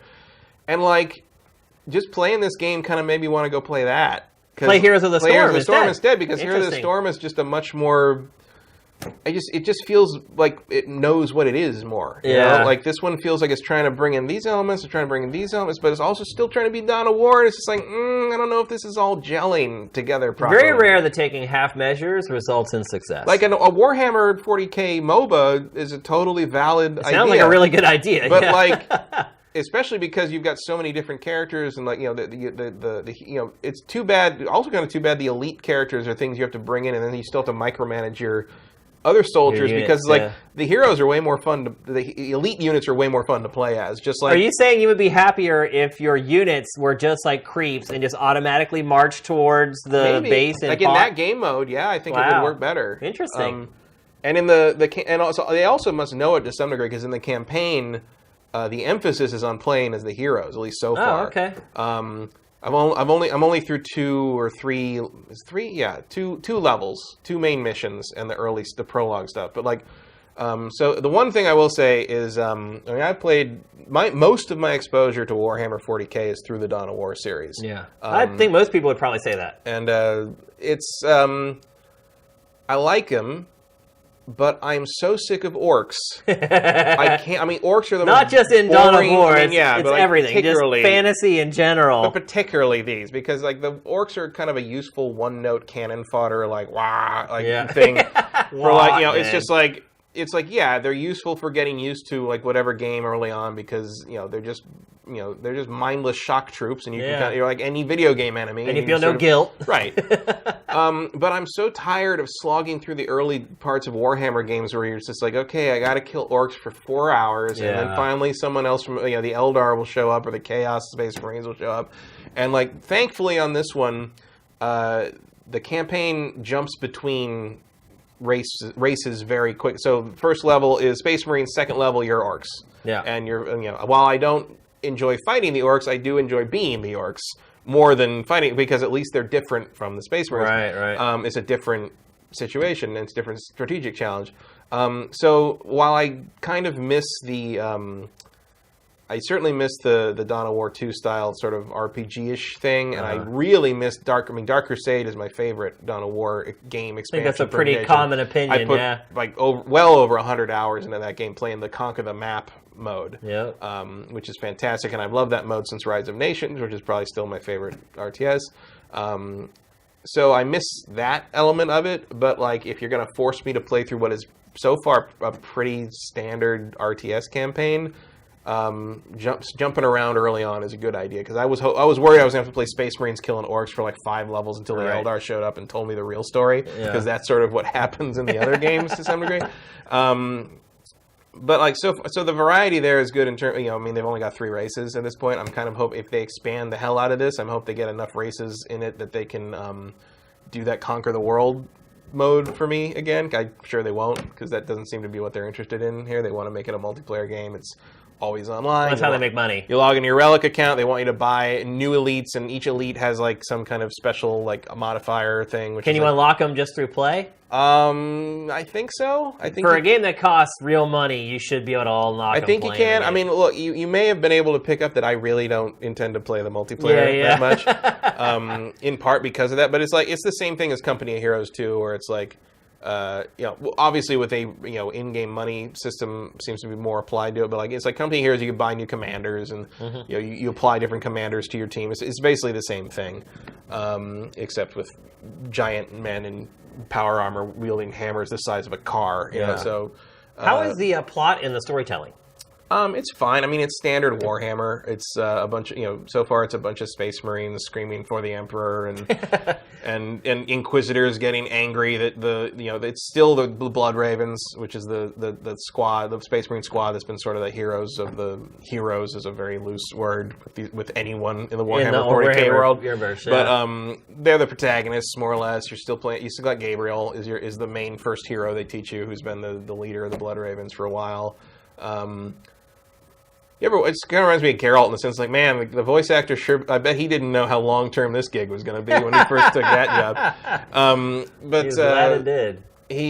So he's the first hero you learn, and I will say this: the Warhammer stuff has never looked as good. Yeah. I mean, they've got, because one of the limitations on the previous games has sort of been the size of units, and in this one they've got they're huge, thing. Yeah. And they've got the trailers show some of the Titan stuff, but it's like even early on you've got these 20, 30 foot tall mechs just cutting buzzsaws through enemies. Yeah, we've been seeing it in some of the footage. And the scale is definitely on a whole different level from the previous game. I can see another one up there. I believe that's one of the hero units, one of the elite units. Who do you recommend this game to, Matt? Warhammer fans. Is that it? And Dawn of War fans. Both. Yeah. What about someone who maybe tried MOBAs and thought it strayed too far away from RTS? Do you think somebody like that might be into it? Maybe. I mean, but that's also kind of me, and I didn't like that very much. So I don't. You're a perfect example. I'd rather just play one or the other. I think this hybrid thing just isn't working for me. And I guess your mileage may vary depending on what you do or dislike, do or don't like about MOBAs. Yeah. But I felt like it was. It felt like too much micromanagement of, and they really emphasize making different your different groups of squads, and they know that that is kind of a major component of the gameplay because you can group them in different squads simultaneously, which has been kind of one of my issues with some of the old Dawn of War games. Is I always wanted to be able to assign everybody to a group button, and then individual groups of different types of of allies for and they let you do this in this. So it's the button 1 is everyone. The button 1 is everyone, and 2 is my assault marines, and 3 is my scout marines, and 4 is my line squad, and then 5 is this. You can kind of set up your different squad. Say you want, so I need. My scout marines is on 3, so I bring them up to see what's going on. They are invisible unless I do something stupid, so I can just kind of scout everything. Okay, these guys are in heavy cover, so I'm going to bring up my forces into the stealth cover, and then I'm just going to very quickly select my assault marines, who are your melee guys, and they've got jump jets, so they can jump in. They just from the stealth cover, they basically jump into the heavy cover and slaughter everybody in there, and then once that's done, I can bring up individually my snipers to kind of help them out once that's done. And so the micromanagement is definitely there. It's more manageable, than in my experience the other two games have been in terms of trying to manage mixed unit tactics. So they did a good job there, but so much of it hinges on the powerful elite units, and your strategy is entirely centered on those elite units. And it playing this game sort of made me understand. That's why MOBAs are entirely centered around the hero units. That's why they don't let you deal with the minions. Yep. It makes sense having played this and they're trying to make it more interesting, but it's picking your individual little marine squads to jump and do what they need to do you're kind of well, I could do that, or I could just send Gabriel in to hammer everybody down with his hammer and heal him later. And it's I see what they're trying to do, but so far it's just not. It's not an interesting strategic choice to me. Is this a full price game? $60? Oh yeah. Yeah. I didn't pay $60, but I did. You get it at Amazon for? I got it from Green Man Gaming. I think it was $44. Is that deal still there? I think so. There you go. $44. I haven't looked. Would you recommend it for $44? I'm as a fan of the series of Dawn of War. I don't regret paying that much. Okay. I'm glad. It looks really good. It runs very well. Even maxed out. Obviously I have but it doesn't support quite the PC. Yeah, but it doesn't support SLI, so I am running on the first generation Titan X. Oh, poor baby. Those are not enough to run some of this stuff at 4K now. At 4K, sure. I mean, it's not 1080p. 4K, you can probably run it at a million frames per second. I'm running at 1440. I'm running 2K basically. I'm sure it's gorgeous. It looks fine. Although default, for whatever reason, it defaults to low on everything. Really? And it loaded up and it looked like a 1995 FMV. I was like, what the hell is that? Like, and then it warns me. It's like your system might not be able to handle this. And I'm like, I think it will. It does have one. It does have one thing that I really like though. It has a frame rate counter in the graphics options. Oh, so it's like League of Legends is like that. It tells you. Oh, does it do that? It always has your ping and your frames rate up on the screen. Yeah, always. it's like when you change your settings for the graphics, there's a little thing at the bottom of the graphics settings thing that says your frame rate will be this. Yeah, League of Legends has it up the whole time while you're playing live. I'm like, okay, well, every single game should do that. Yeah, you're All right. games in the world on PC. At least have the ability to toggle it on and off, right? Yeah. I mean, so you can do it with Steam Overlay, but the fact that that the game knows its own frame rate as you're changing the options. Yeah. Awesome. That is great. Love for that. sure. All right, let's move on. We're going to talk next about something that has certainly generated a lot more discussions than just this one today. Anita Sarkeesian has been doing a series of videos called Tropes versus Women in Video Games now for, has it been like 6 years or? 5 years. 5 years. It was in 2012. Yeah, it started in 2012. And she just announced yesterday that she posted the last ever episode of the show. Looking back now, 5 years later, do you feel like what she did made a difference at all? Maybe we should explain what the series is first for people who may not know. So it's basically a series where she looks critically at how women are portrayed in games. And I think basically what happened is she just had expired every conceivable angle that she could have through this series, and I'm sure it got to the point where it become harder to find topics to sort of cover. Originally, it was supposed to be a much shorter series, but so the Kickstarter originally she did was like, look, she was asking for like $6,000. She asked for $8,000 on the Kickstarter and made like $178,000. Kind of blew up.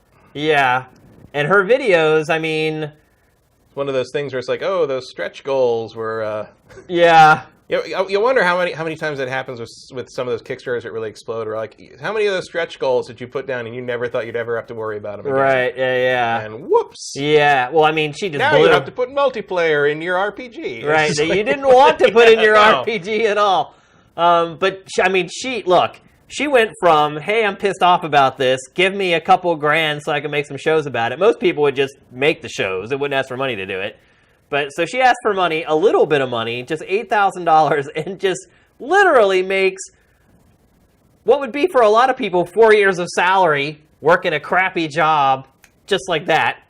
I think she got to episode 15, I think was the last one that they published yesterday. It sounds about. I mean, I think it was like, I don't remember what, but it was like 2 seasons, and I think they were each like 6 episodes, and then she did like 3 or 4 bonus ones. Because she started doing bonus ones to like, as like examples of positive things, because like people were complaining that it was just too much negativity.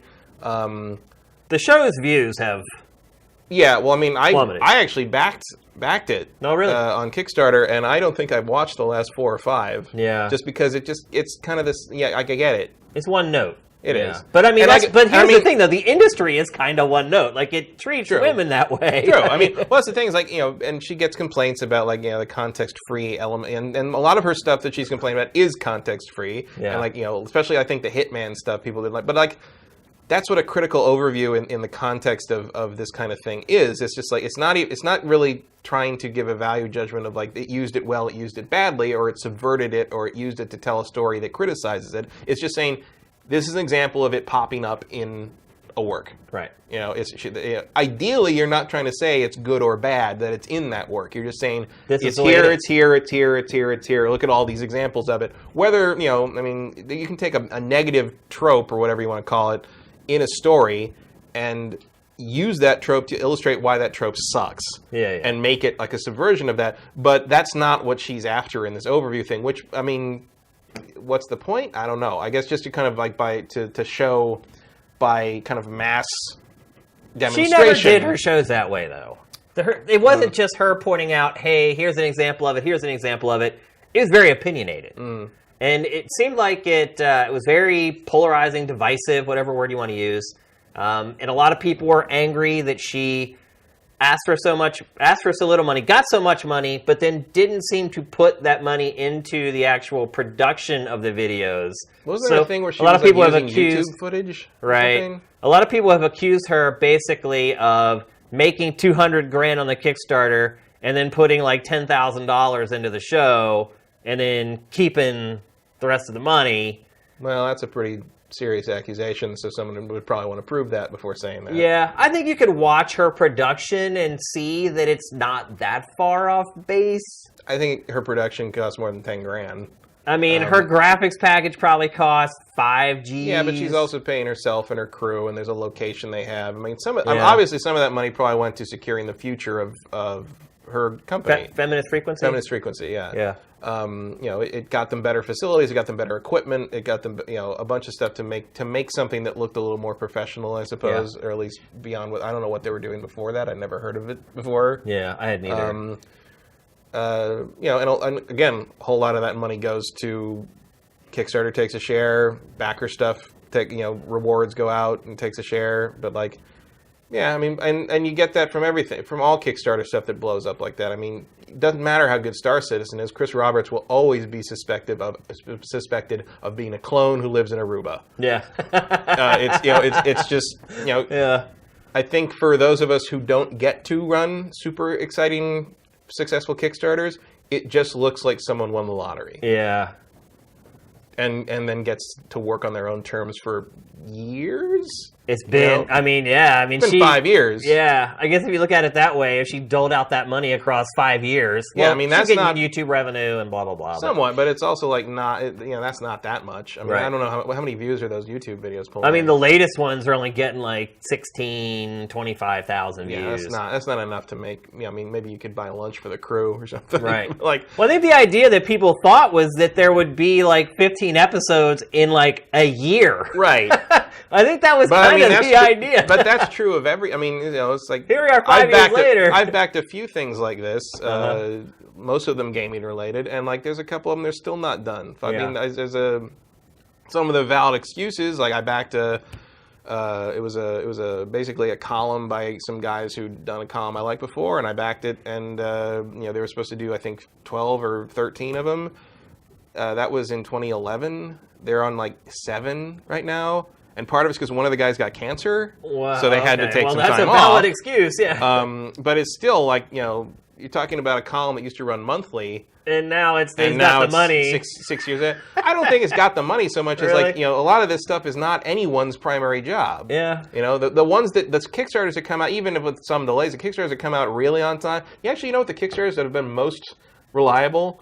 Comic books and board games. Which seems insane. You have actual manufacturing with board games. Yeah, but all the board game stuff I've backed have all been people who worked on board games forever. Like the Cthulhu Wars with Sandy Peterson, who's made more board games than I've played in my lifetime. That had some delays, some pretty serious delays, but like he knew more or less that maze. Yeah, and it all got what was it? There's a Kickstarter I backed last year with it's stupid, but it's like action figures of raptors. With velociraptors with feathers on them. Pretty stupid. They're like I hate to say they're called beasts of the Mesozoic, and it's like really scientific. It's like really scientifically accurate, like what we know they looked like now, because they don't look like Jurassic Park. They've got feathers. They've got birds. Yeah. And that Kickstarter I think ended in May, and they're about to ship them out like 2 weeks from now. Like the video games take a long time because development is scary, and like video production, we know production pretty well. I feel like we could have gotten those videos together faster. Oh yeah.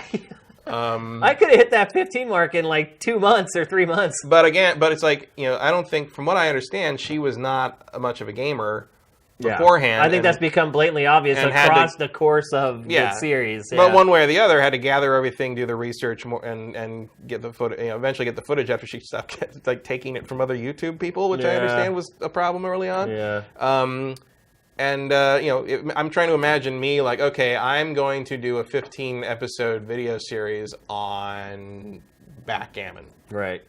I would not. Backgammon is too small, frankly. It is. Yeah. It would have to be like fantasy sports. Let's say Right. fantasy sports, There you the go. world of fantasy sports. I wouldn't even know where to start. Right. I have to start buying fantasy Right, teams. but then you don't do it. You don't decide, hey, I'm the person who should be providing the commentary on this thing because I don't know what the hell I'm talking Yeah, about. well, ideally, I would hire like you and people that would know Right. what the hell they're talking about and kind of But shepherd she the was project. the front of this, though. Yeah. You know, like she basically sold herself as someone qualified to do this type of commentary, and then as it turns out, she really wasn't. Yeah. Well, look, if I might be willing to sell myself as a $6,000 Right. commentator on Fantasy Sport Right. Society, But not a but two- not 150,000 Right. one. And like it's like and that wasn't under her control. So no. So let's go back to the original question, which is, has this changed anything? She's been through a lot of strife, and she's been treated like crap by a lot of people, which is totally wrong.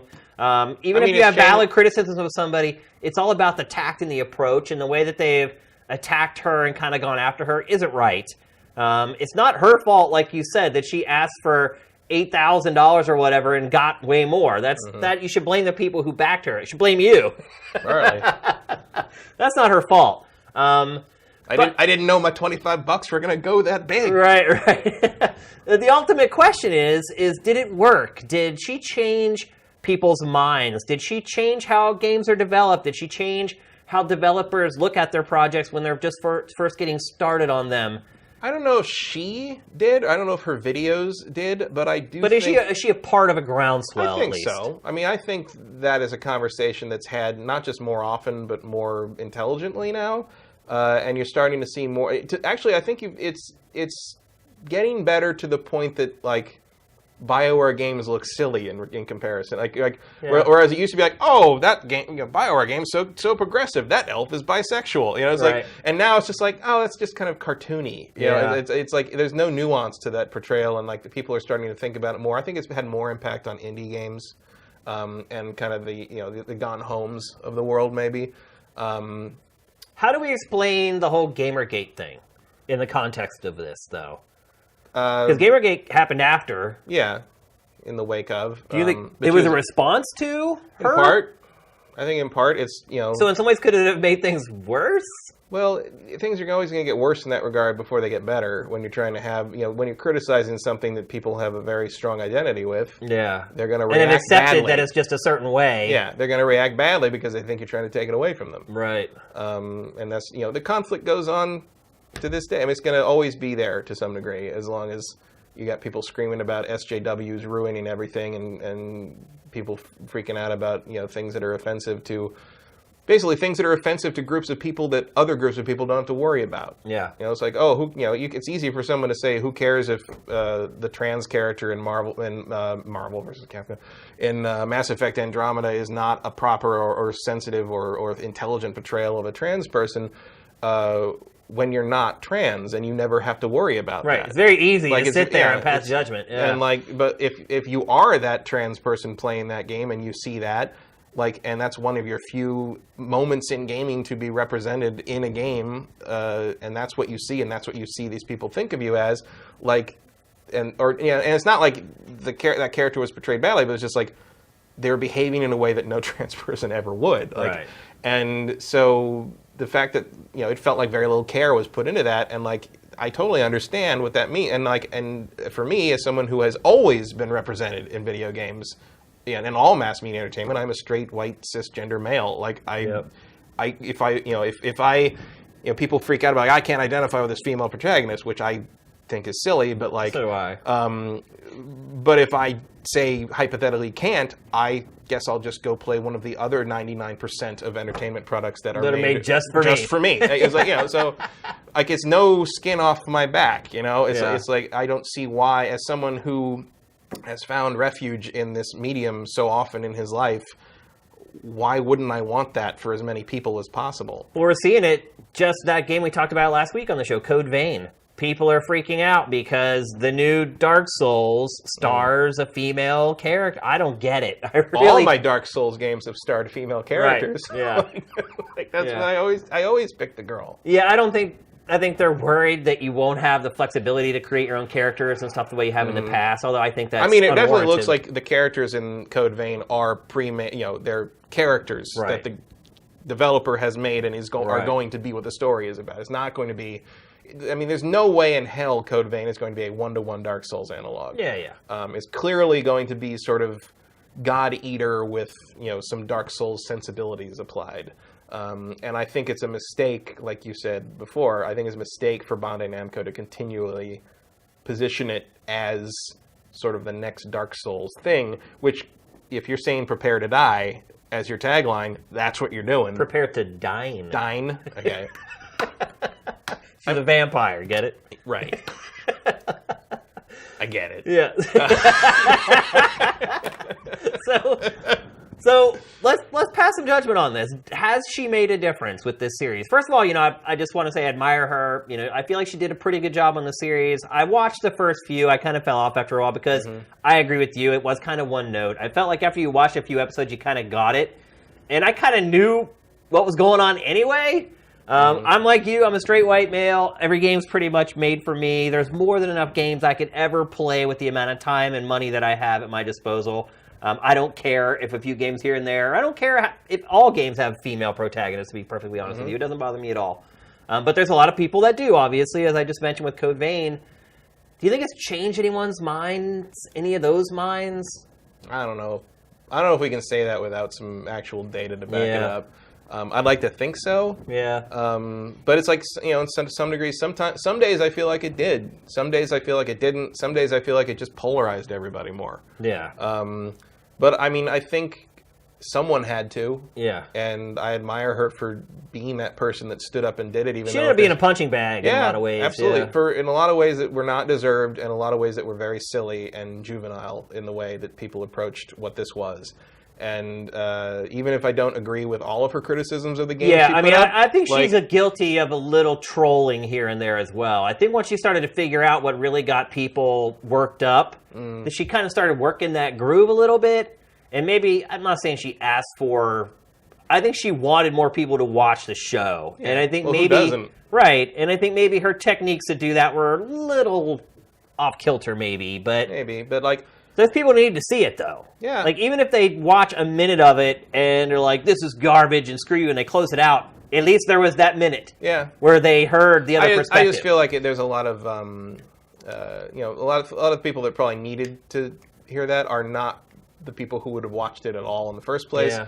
And I also just, not to rip on her work or anything, but I feel like it wasn't particularly convincing if you didn't already agree with it. Yeah. No, you're right. She did not do a good job. And I'm not saying that specifically to her. I think that's a problem with kind of advocacy programming in general. Yeah. Just like I'm watching the Netflix, the new Bill Nye show called Bill Nye Saves the World. It probably should have been called Bill Nye Preaches to the Choir. Yeah. Because the people that need to see that stuff, they're not gonna watch a Bill Nye science show on Netflix. A good example of that of it working though is the Planet Earth series. Yeah. Because everybody watches Planet Earth, and it does sort of have those subtle, at the end of every episode, it's like... That polar bear is not going to make it right. to Canada. It has to swim all the way from the They'll melting make ice. like a subtle reference to climate change or whatever, and say, the habitat of these dolphins, if we don't do... They always say, if we don't do something, this is going to happen. And it's always said by a very erudite, mid-20th century educated British man. Right. Which is how you know it's correct. Who voiced it in the U.S. though? They changed that pretty much every. So, I always watch the David Attenborough one, the original BBC one, because it's better. Attenborough. It's better. The man is. I thought it was a celebrity, though. It usually is. So one of them was Sigourney Weaver. One of them was Alec Baldwin.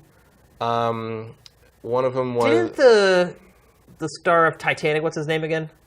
DiCaprio? Yeah, I thought he voiced him. Maybe he did do one. No, they change each time. So I'm thinking of Planet Earth and Life, and I don't remember who did. Is DiCaprio doing Planet Earth too? No, in the U.S. I don't know. I only watched it on BBC. That just started airing, I think.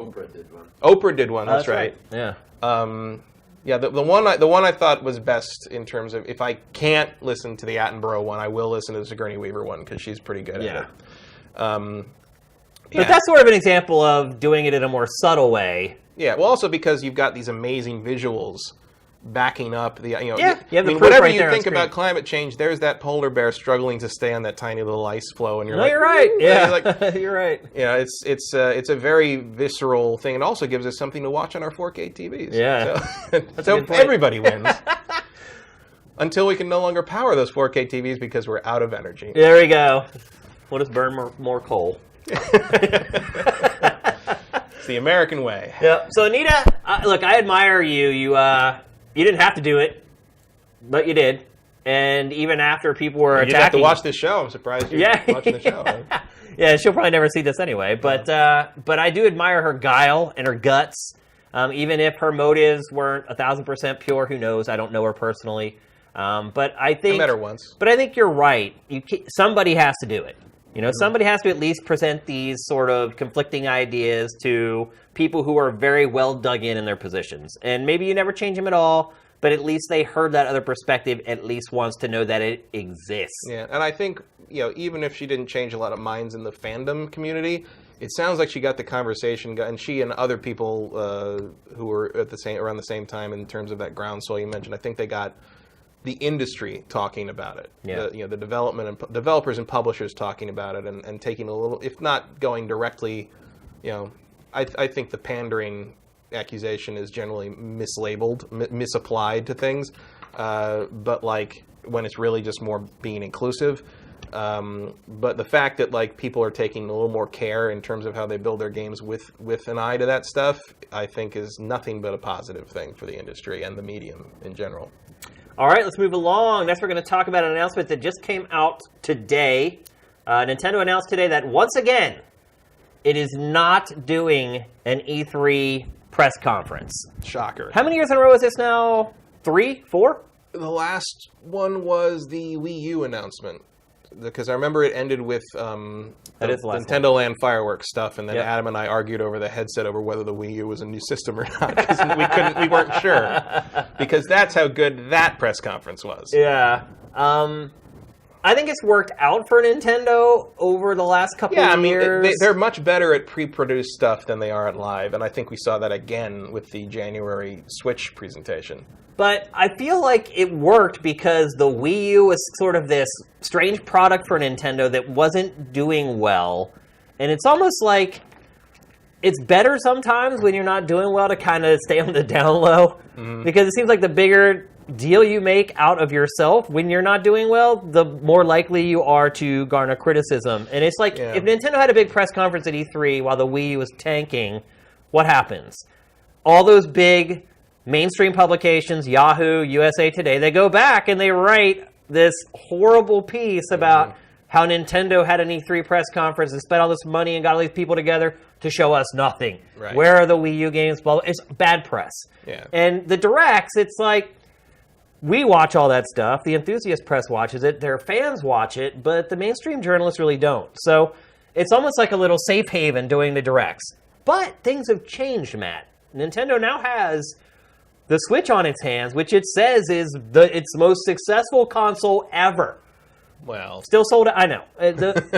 Whatever. I don't. ways to go before Yeah. fastest selling or whatever this, like whatever adjective they want to use to technically be correct. Yeah, I mean. Sony's very good at that too. Yeah, I mean, all of them are. They all do it. It's not just Nintendo.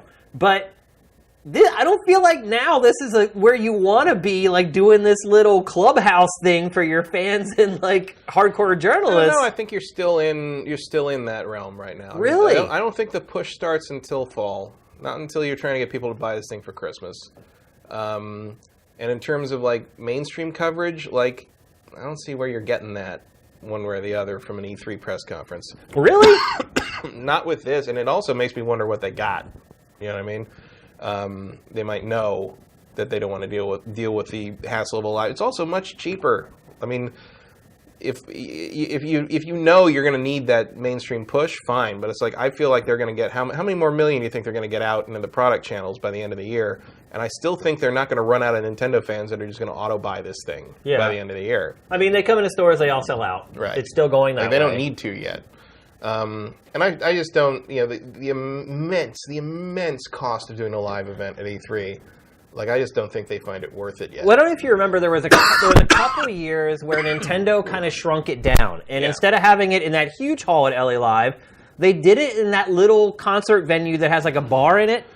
They probably held like 400 or 500 people. But it was big enough to get all the people that mattered in there. A lot of the fans didn't get to come in. But all the press was there, including the core and the mainstream. It still accomplished the same directive while spending a lot less money. But if you're Nintendo and you just had a major flop with the Wii U, don't you really need that? Look, they know they're going to sell this thing to the 10 to 13 million people that bought the Wii U. There's no question about that. It's going to happen. Nintendo knows it. It's more successful than the Wii U. It's a stone cold lock that that's going to happen. But to get it beyond that, it needs to reach the mainstream. It needs to work with the publications like Yahoo and USA Today and major newspapers around the world and TV networks and things like that. That's what's going to get it over the hump. And you see with this initial marketing... What's going to get it over the hump is not being obscenely priced outside of the U.S. That'd help. I mean, the thing is not sold out anywhere but here in Japan. It has to be, though. It's not. Australia and Europe, you can walk into a store and grab 4 off the shelf right now. Are you sure? 100% positive. How are they getting these sales numbers in? In fact, because they're selling here and in Japan. But we know the numbers here. They have sold like 1.3 here and like 600 in Japan, 600K in Japan or less. Yeah, well, that gets them to about 2 million. Right. Where's that other? They just said that they've sold 2.8. All right. Well, maybe about 1 million sold from Australia and Europe combined. That's about right. You think so? 500,000 in Europe is not great. I don't know. For Nintendo hardware, it kind of is. You got people in the chat right now saying they're in Australia. You can walk into a store and pick one up anywhere. Wow. I mean, they're not. I mean, they're almost $400 there. I mean, they're ridiculously overpriced anywhere but here in Japan. So that actually does kind of just like the back Amiibo up my thing. point, because the core are not picking up the Switch overseas, unless you're talking about Japan. The casuals are not, or the core. If the core are picking it up overseas, then you need the casuals to come and fill in the blanks. And when promoting these directs to the core and to people like us, you're not reaching those people. And that is what, to me, is going to grow the Switch business to where Nintendo needs it to be, and where it needs to go to obviously and honestly become a success, so that us core players can reap the benefits. Well, I just don't know what you're going to do in a press conference that you couldn't do in a direct to convince someone to spend $400 on something you don't want to spend $400. It's not about what you do or what you don't do during the broadcast. It's the access to it and creating a spectacle, an event that will get those look. A lot of the mainstream press goes to cover stuff when they think they're going to get something free, or there's some kind of visual. I mean, let's say CNN. CNN is not going to run a story on a Nintendo Direct. It's just not. It's not going to run footage that it captured from YouTube. But they will run a little segment on their booth. Right. Like they did last year with Zelda. Zelda's booth was in the mainstream media last year because it was pretty. But it was pretty. You have a press conference with all the pomp and circumstance, have the Zelda orchestra back, or whatever the hell you decided doing. Your chances of getting picked up by those outlets that turn your platform from a minor hit into a mega hit goes up exponentially. We saw it with the Wii. I mean, they got the mainstream in on it, and the mainstream blew it up. The mainstream blew it up because it was a compelling idea that isn't here right now for the Switch. The Wii U was a one-off, I think. I don't think you can replicate that. The Switch is not as compelling an idea to the average person who hasn't touched a game in 5 years or whatever. The problem, you don't think so? No, especially not for the cost. The problem is, I think Nintendo's doing a two-pronged strategy here that I think you're missing, which is that the Direct is for us, but the booth is for the mainstream press, which are there at E3 doing their thing. And Nintendo's always at the crowd. Nintendo always has one of the certainly last year, one of the prettiest booths in E3 history. Yeah, ever. I mean, just amazing. Walking in that booth made me feel better. Yeah. After it was incredible. It was the only thing in the booth. It was the only thing in the booth, but they just they went for broke on it. The whole place looked like a Korok. It worked. It looked like the Korok forest. It was amazing, and it even smelled good. I don't know if they did that on purpose. Maybe it was just might have been psychosomatic. I don't know. Yeah. But that is where they glad hand the mainstream press people and bring them into this place, and that makes a great shot. That's the other thing. If I was not shooting video stuff there, but if I was shooting any kind of video segment there, I would beg to shoot it in that booth. Yeah, for sure. As your intro and outro because it's so good. So I think they're going to do the same thing. The Direct is for us. and the core and the enthusiasts, and they're going to handle the mainstream press on site. Where they got better visuals, where they can get their hands on things, where they don't have to trust our expertise. Expertise might not be the best word for that, but we can look at stuff in a press conference or a direct and know basically what we're looking at, what it'll feel like if we get our hands on it, or what Nintendo's trying to show us, or in terms of their history compared to what they're starting to put out now. Whereas some CNN reporter may not know that, and they need to get their hands on Mario Odyssey and understand what they're holding. Yeah. I think that's their plan. I think Nintendo's one of the few... I don't think that plan works, though. I really don't. You may be right, but I think that's Nintendo's one of the last remaining major players who really finds value in the physical existence of E3. Because I think that's where they handle the mainstream people now. I just think that right now Nintendo is like a poker player who has a royal flush in his hand, and he decides to call. I think if you think the Switch is a royal flush, you're out of your mind. I mean, maybe he's got a full house. I mean, relative. Let's say in the hand before he had a pair of sixes, and now he's got like, I don't know, a full house. Like you got to realize, Nintendo is going through a real rough patch here. We had nothing to talk about. It was smart to not do press conferences when you have nothing to show at your press conference. Now you have this product that is literally borderline turning into a little bit of phenomenon. I mean, I don't agree with that yet. Really? No, it's sold. Anytime a product sells out as soon as the shipments come in, that's kind of a phenomenon. Yeah, but so did the Wii U. No. Early on, yeah. No. Oh, yeah. And also the Wii U. Wii U sold out of its initial shipments, no question. It was 200,000 units, though. They undershipped the Wii U. Like, it knew before it even launched that it was, like, tanking. The numbers on this are not much higher than the Wii U's launch numbers. I think they are. It was in the 300,000 something range for both of them, and the PlayStation 4 in Japan. Like it was, like it's not that different. It's outselling the PlayStation 4 in Japan. We don't know yet for the same amount of time. It's outselling PS4. I just feel like the PS4 had to have had more units in the channel at that point. It doesn't matter how many units there are. Switch is outselling PlayStation 4 in the same amount of time after launch. It has sold more than PS4. It's not even a question. That's the facts. We don't know this is a phenomenon until we get through the people that automatically buy Nintendo hardware. All right, so let's get past the fact of whether it is or isn't a phenomenon. Let's just say Nintendo has a hot product on its hands for the first time in a long time. Maybe. And I just feel like they're doing this is underplaying its If they're hand. selling out as fast as they can make them, how can they possibly be underselling anything? Because that's going to happen. Eventually, the fans are going to all have it. People are going to finish playing Zelda, and you're going to need those other people to start filling in the blanks to keep moving the hardware. That's going to be next year. The other problem, too, is that Nintendo, in its financial report yesterday, said that it is already ramping up production of the Switch because of demand. So you need customers to take those units that you're producing. I just think it's short-sighted. I think it's become enamored with how much its fans love the Directs, which I do as well, and I understand why they like them. I just think that it's getting too caught up in the people who are already converted, who are already going to buy a Switch. They're not thinking about a bigger strategy. I mean, that's possible. I think two things. A, it doesn't matter because the system's going to sell itself on the game library, and we're going to see that by the end of the year in terms of Mario. And beyond, that's going to matter how they support it in year 2. Doesn't matter what they do at E3 in that regard. Number 2. I don't think they're confident enough in their new, heads of state, more or less, representatives to do a live event again after that January event. I don't think they're happy with how that went. I don't think it really popped the way they were hoping it would. And I mean, frankly, it comes down to the fact that they do not have Iwata anymore. Yeah. Like Iwata is just was such the charismatic face of those press conferences that, like, without him, I think they still have cold feet about going back to that. Could be. I mean, I have no evidence or proof of that, obviously, but like, if I were them and I just seen what we did on January 12th, I would be like, we may not be ready for prime time on this. I just say, almost in any business or pretty much any situation in life, you strike while the iron's hot. Well, they certainly have the money to do so, but right. They're it's like spend it. They play conservatively with all this stuff, and I kind of see where they're coming from, where they want more control over the presentation.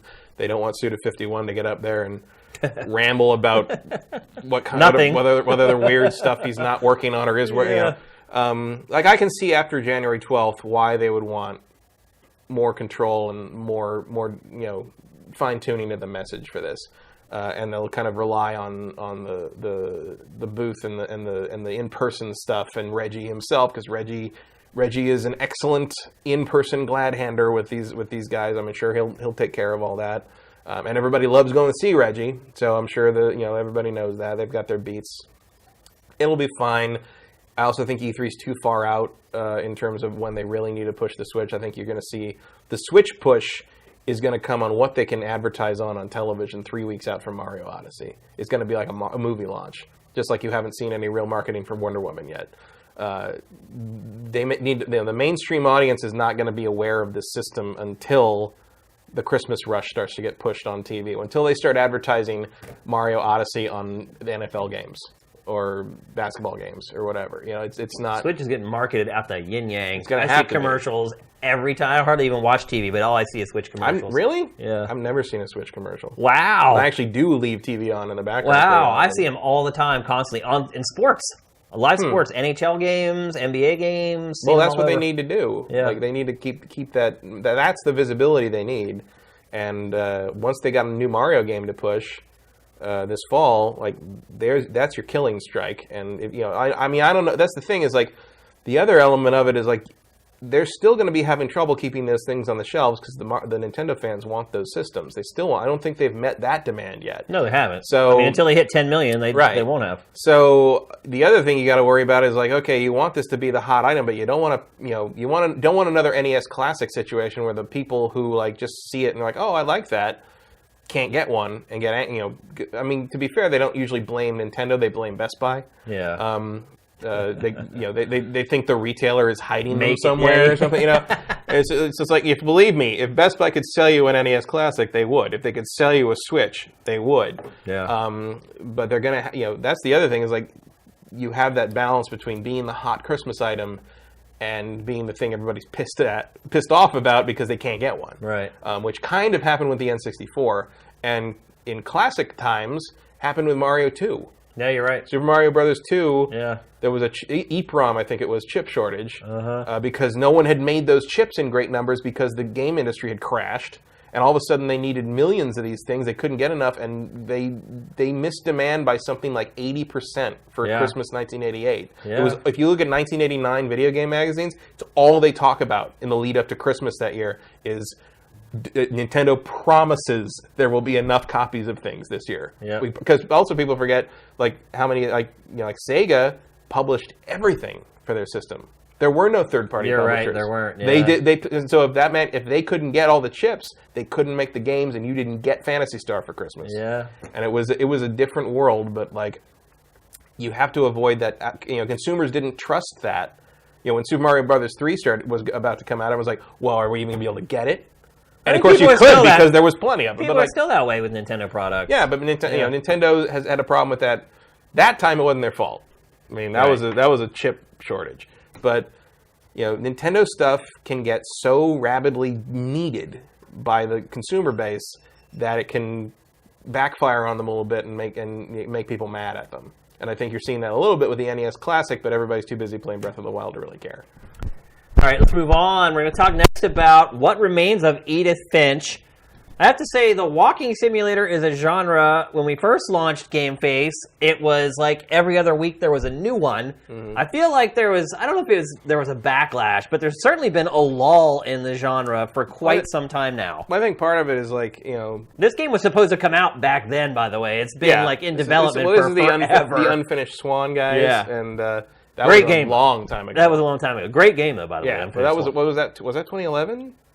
2011, 2012? I think it was, yeah. That's a long time. It was, yeah. You could do an entire video series on feminism in that amount of time. Yeah. And I have not played this game at all, but I have been curating some reviews for it, and people are saying it's only like 2 hours long. Is that right? I finished it in about 90 minutes. Wow. Yeah. All that time. Yeah. Can you tell where all this time went when you play the game? Yes, it's a very well curated thing. I can see them having started this over probably 3 times. Really? 2 or 3 times. Like it's a delicate balance, and it's an interesting story, and it leaves you wanting more, but in the way a good story does, I would say. But yeah, it's real short. And I'm glad I got the PlayStation Plus like discount price on it, because I would not have been pleased if I'd paid a full $20 for it. It's $20 for 90 minutes? I think it's $20. Well, when you take 5 years to make a game, you kind of have to ask that much for it, don't you? Because there's no discount on Steam, and it's either 15 or 20. I don't remember which it was.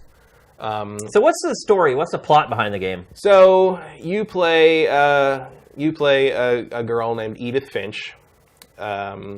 And you're going back to your great-grandmother's house after your mother has died. And the trick here is, so the Finch family the story is there's a curse, quote unquote, on the family, and they die in hilariously tragic ways, kind of. Like intentionally hilarious? Some of it is definitely meant. This is a very dark game in terms of humor and in terms of the subject matter. It is the closest equivalent I could think of is if you've ever seen. I think it's called the Ghastly Crumb Tinies. No. Which is that series of kind of engravings, and it's like A is for kid's name who died, and it's like little Tim Burton-ish sort of things. Where it's the alphabet, and every letter is a different kid's name, and they die in some different kind of darkly funny way. Okay. Basically, it's a very weird family, and there's a little bit of a Winchester Mystery House thing going on here, and that might be too local a reference for some of our viewers. The Winchester Mystery House is. It's a mansion in San Jose, California, near where I grew up, where this woman, it's owned by the guy who invented the Winchester rifle. And his wife, Sarah Winchester, after he died, went kind of crazy and thought that the ghosts of all the people the Winchester rifles had killed in the conquest of the West and the genocide of the American Indians were haunting her. And, wow. and a spirit medium, which was a big deal back in the 1800s or 1900s. Everybody loved their spirit mediums. Told her their elixirs. That to confuse the spirits and keep them away from her, that she could never stop building onto the house. Oh. So the Winchester Mystery House is this gigantic, 100-plus room house with stairways that go nowhere to doors that end at the top of the ceiling. Wow. Doors that open onto walls. Oh, you losing something? It's plugged in. So she never stopped building on this thing, and the trick was she just had to keep building. It didn't matter whether it made any sense. So you can take a tour now of the Winchester Mystery House, which takes you through all these crazy places and stairways that go up nowhere, and rooms that don't exist for any reason, and all that stuff. So the trick here that reminded me of that in What Remains of Edith Finch is every time everyone in the family kind of has a bedroom in this house because it's the family house. Every time one of them dies, the great-grandmother, or later the mother of the protagonist, seals that room up, locks it up, and no one can ever go in it again. So if anyone else is born, or anyone else joins the family, or ever moves back home, they just build on top of the house some more. So the house is sort of this precariously leaning tower. It's almost like a symbolic mausoleum in a way. Right, exactly. And every door has a giant barred lock on it, and the great-grandmother had drilled peepholes into it so she could look in and see the room. So that every room has a peephole where you can look in and see the room and the name of the person and their birth and death date. Okay. So that the whole room is like a mausoleum to everybody that's ever lived there. And basically what you do is you have to find a way through all these weird secret passages and stuff into each room to find. Each room has a particular written item that you read, and it tells the story of that person's death, and then you play it. So you go and you play either as the person or as someone related to the situation. You see what happened and how this person died. And as you complete those stories, you fill it in a little family tree book that the girl is carrying. And the premise is basically that her mother never told her any of this stuff. Her mother's dead now, left her this key, and so now she has to go find out the family secrets that she never knew the full story behind.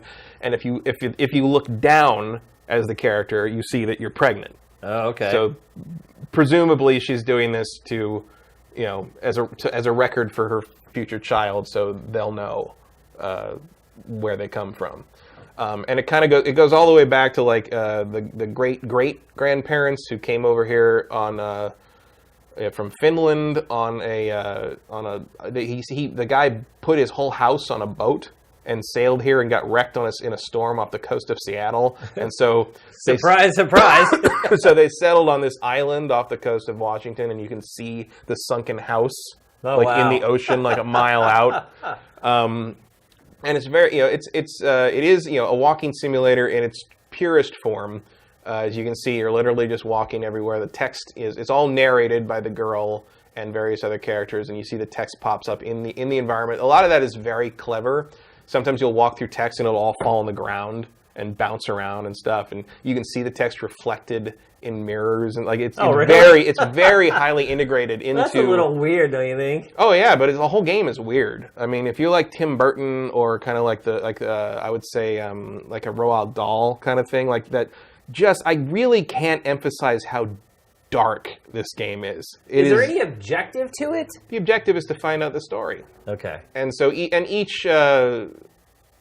each little gameplay lit short story sort of thing of each character you play has a different form of gameplay in some way. Like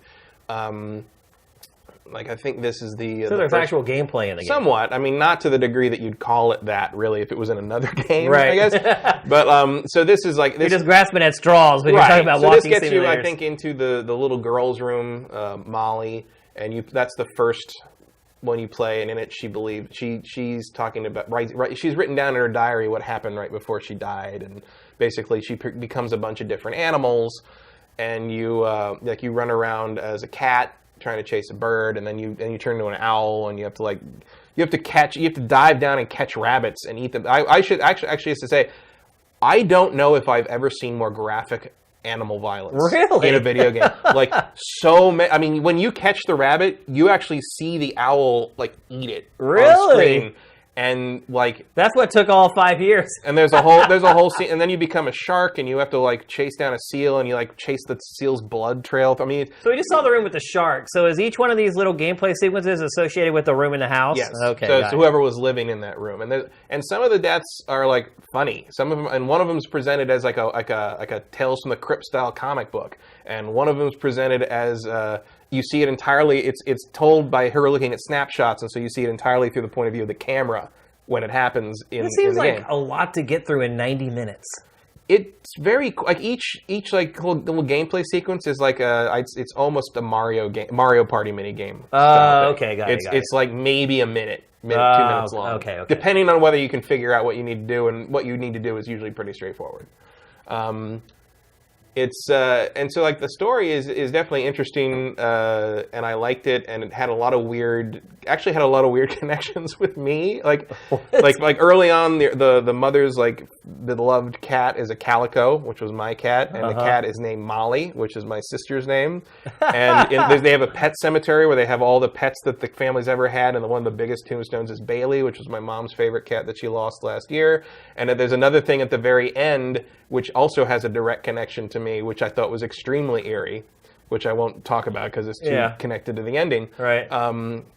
But like I kind of walked away from this like, whoa, they've been spying on me. Like these people made this for me. Wow. I wonder if a lot of people feel that way playing it. If it's I just think one of that's those the games idea. I that feel like touches on those general sort of topics that. Well, can look, relate. it's a giant. Like the cemetery. Everyone in the family's buried on the premises.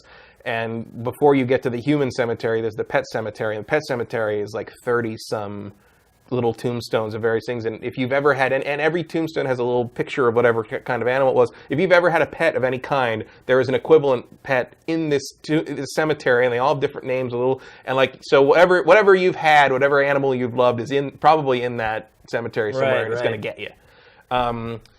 And it's just a very kind of it's a very melancholy, dark game, but it's also kind of funny in places.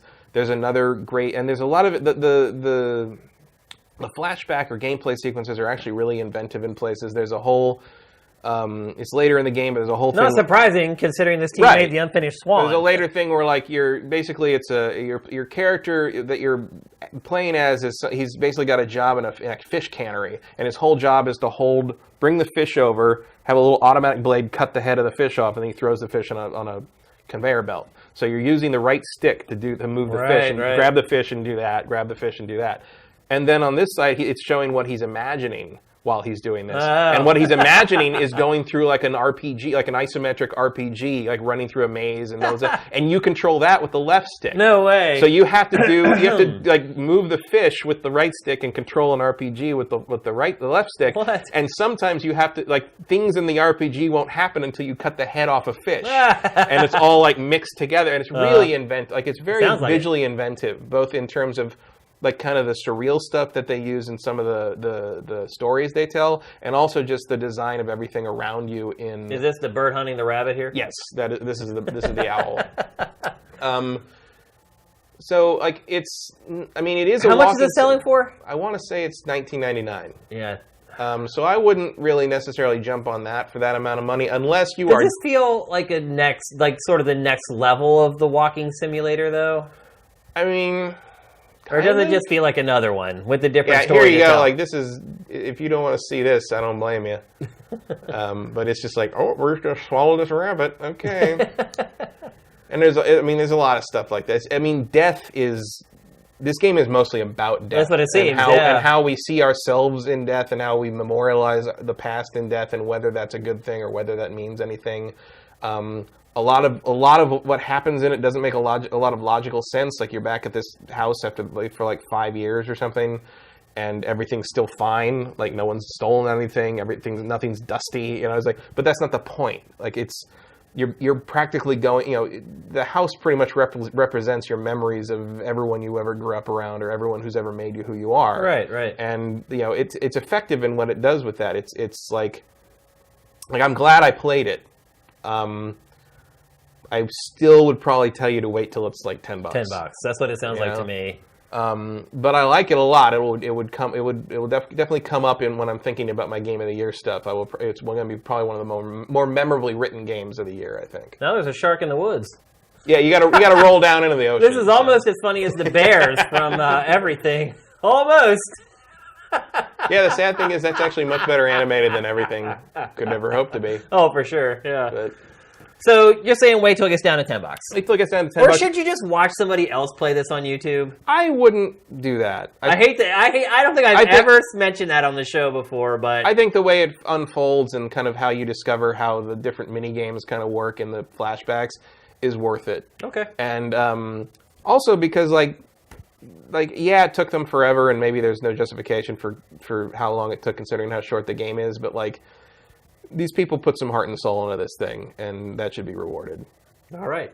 So move on. We're going to talk next about a crazy story regarding Tekken 7 this week. So let's see. How did it all start? It started with several publications running a story saying that Tekken 7 would not have Roger Jr. for its Western release because animal rights groups had basically tried to put the kibosh on it.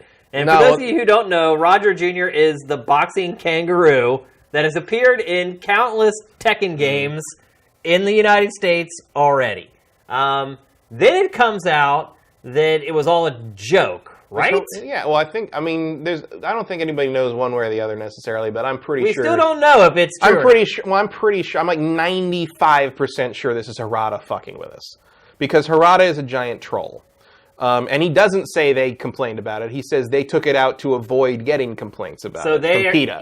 Specifically PETA. Gotcha. Now, I think that's a joke based on the idea.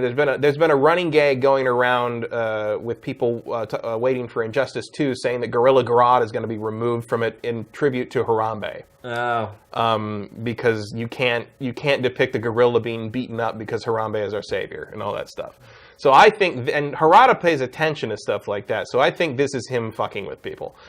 As an excuse for why Roger's not, because Roger has not been mentioned for the Japanese release either.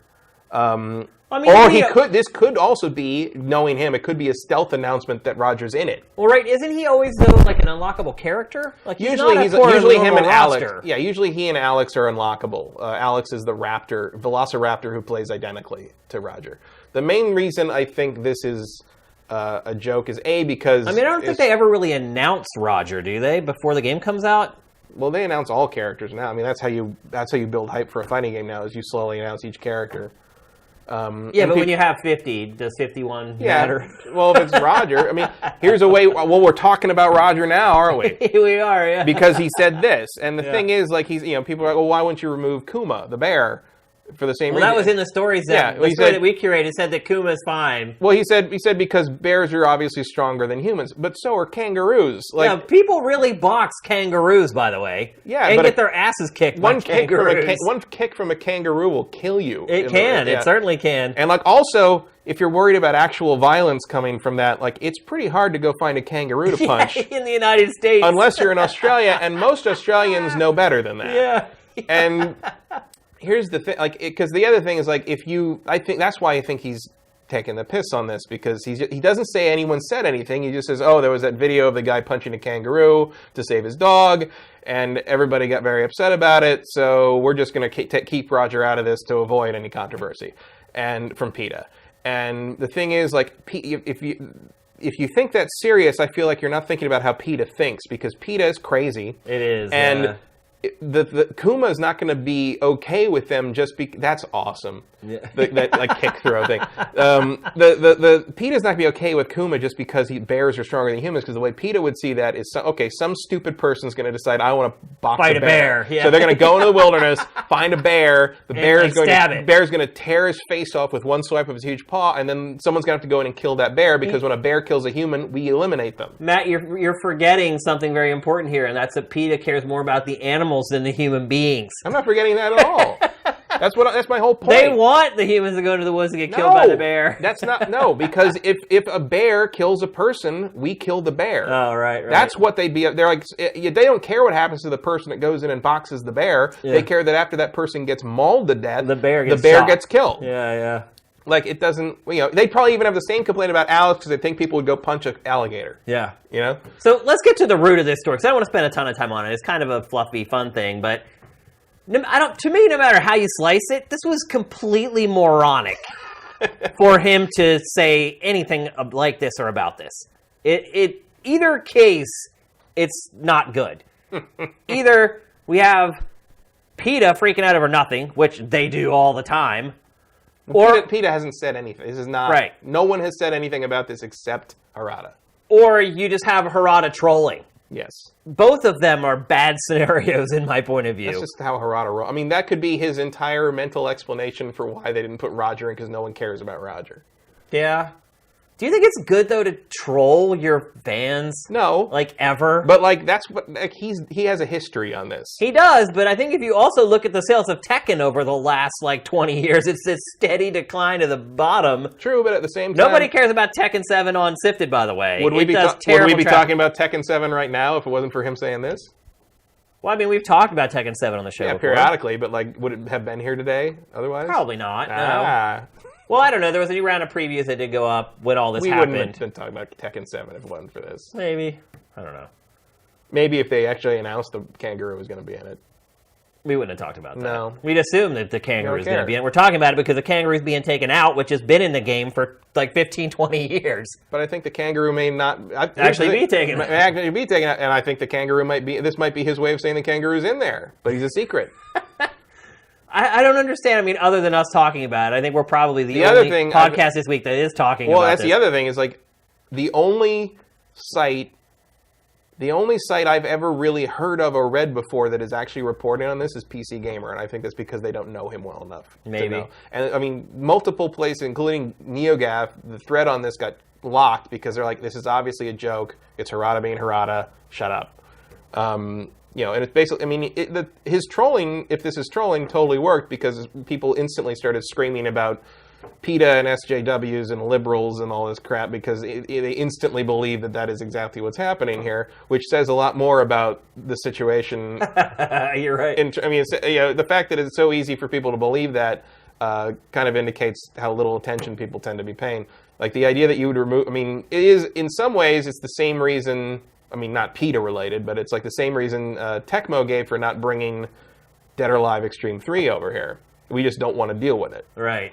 Does anyone really care if the character's in the game anyway? Probably not. I don't think people care about the character. They care about PETA coming in and trying to ult. It's a lot like but the whole PETA didn't do Gamergate anything. thing. Right.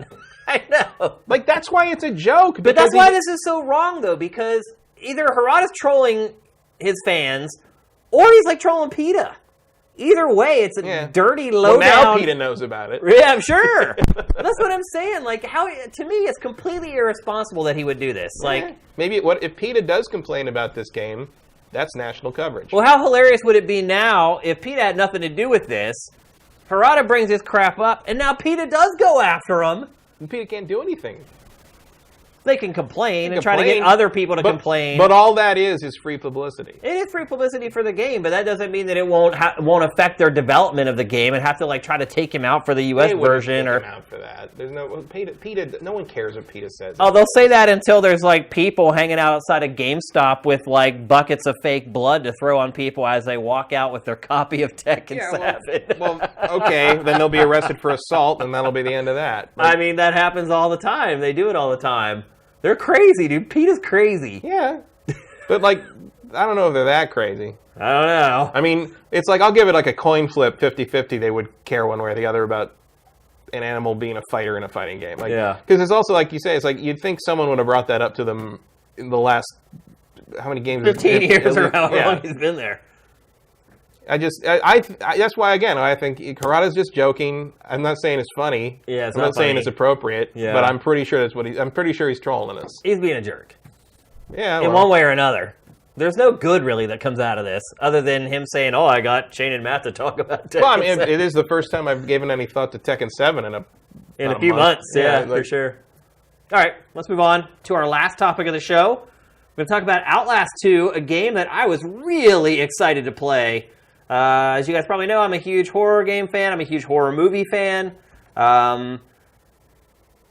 Enjoyed the hell out of Resident Evil 7. This game gave me a similar vibe.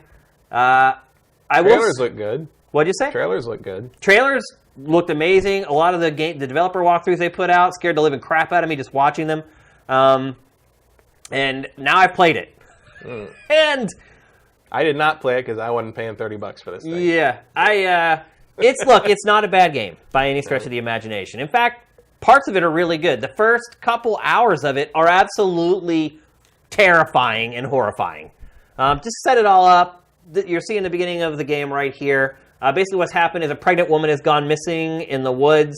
You're a husband and wife reporting team going to the area where she disappeared to try to find out what's happened to her. Helicopter crashes. Surprise, surprise.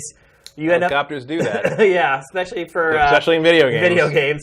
You end up stranded out in the middle of the woods, in the middle of nowhere, and you stumble across this commune / cult / weird backwoods community. You don't really know anything. You just kind of start stumbling around through the dark. You're separated also, by the way. The husband and wife team are separated, so you're playing as the husband. So you set off to find your wife, and you discover this village. And very quickly, you discover that this village is overrun by complete maniacs. There's some nice reflections on the locker there. Yeah. The game looks good at times, other times not so much. It still has a little bit of that indie... I don't even know how you would describe it, but you know when you see it. Mm-hmm. It's not incredibly polished, I guess. Probably the worst-looking thing in the game is the character models. The good news is the game is so damn dark. They made the right choice there because you can hardly see any of them anyway. And another part of it, which is what you're seeing Jesus been working out. Yeah. The other part of it you're seeing right now is you have these flashbacks from when the main protagonist was growing up and he was in Catholic school.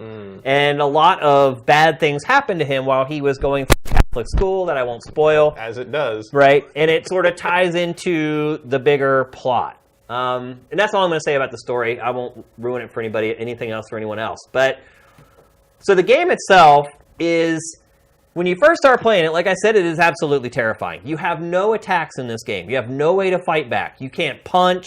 You can't pick stuff up and hit people with it. You literally can just walk, run, and film with your video camera. That's it.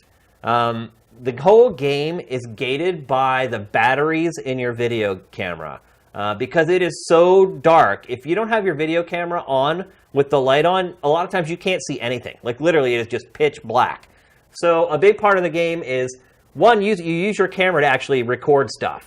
There's like sometimes a prompt will pop up in the middle of the screen to let you know that there's something there that you need to record. They're kind of like memories or whatever. And then the camera is used to see. You need the light on your camera to see. So a big part of the game is intelligent use of your camera and the light on your camera. Because just having your camera up will slowly drain the battery. And then if you turn the light on, it drains the battery even more quickly. So a big part of it is making sure that you're not overusing. And you're seeing how some of the clips stuff there, where you can kind of look at the archives of clips that you shot with your camera. So a big part of it is trying to manage your batteries to make sure you never run out, because if you do, you're completely screwed. So you don't want to leave it on like all the time, but you don't want to turn it off sometimes because it obviously will give you clues. It's essentially a stealth game, is what this is. There's no combat other than you getting skewered. And one thing the game does great is the death sequences. So a lot like Resident Evil games, every enemy sort of has its own way that it kills you. And they do not pull any punches. It is crazy, gory, over the top. Like one of the enemies stabs you like 6 times and then basically chops your crotch off, and blood just starts pouring out of your crotch. Like it certainly pulls no punches, and it shows you right out of the gate that it doesn't pull punches, so that you know to be fearful for the rest of the game. And so your first few encounters with the people in the cult are just horrifying.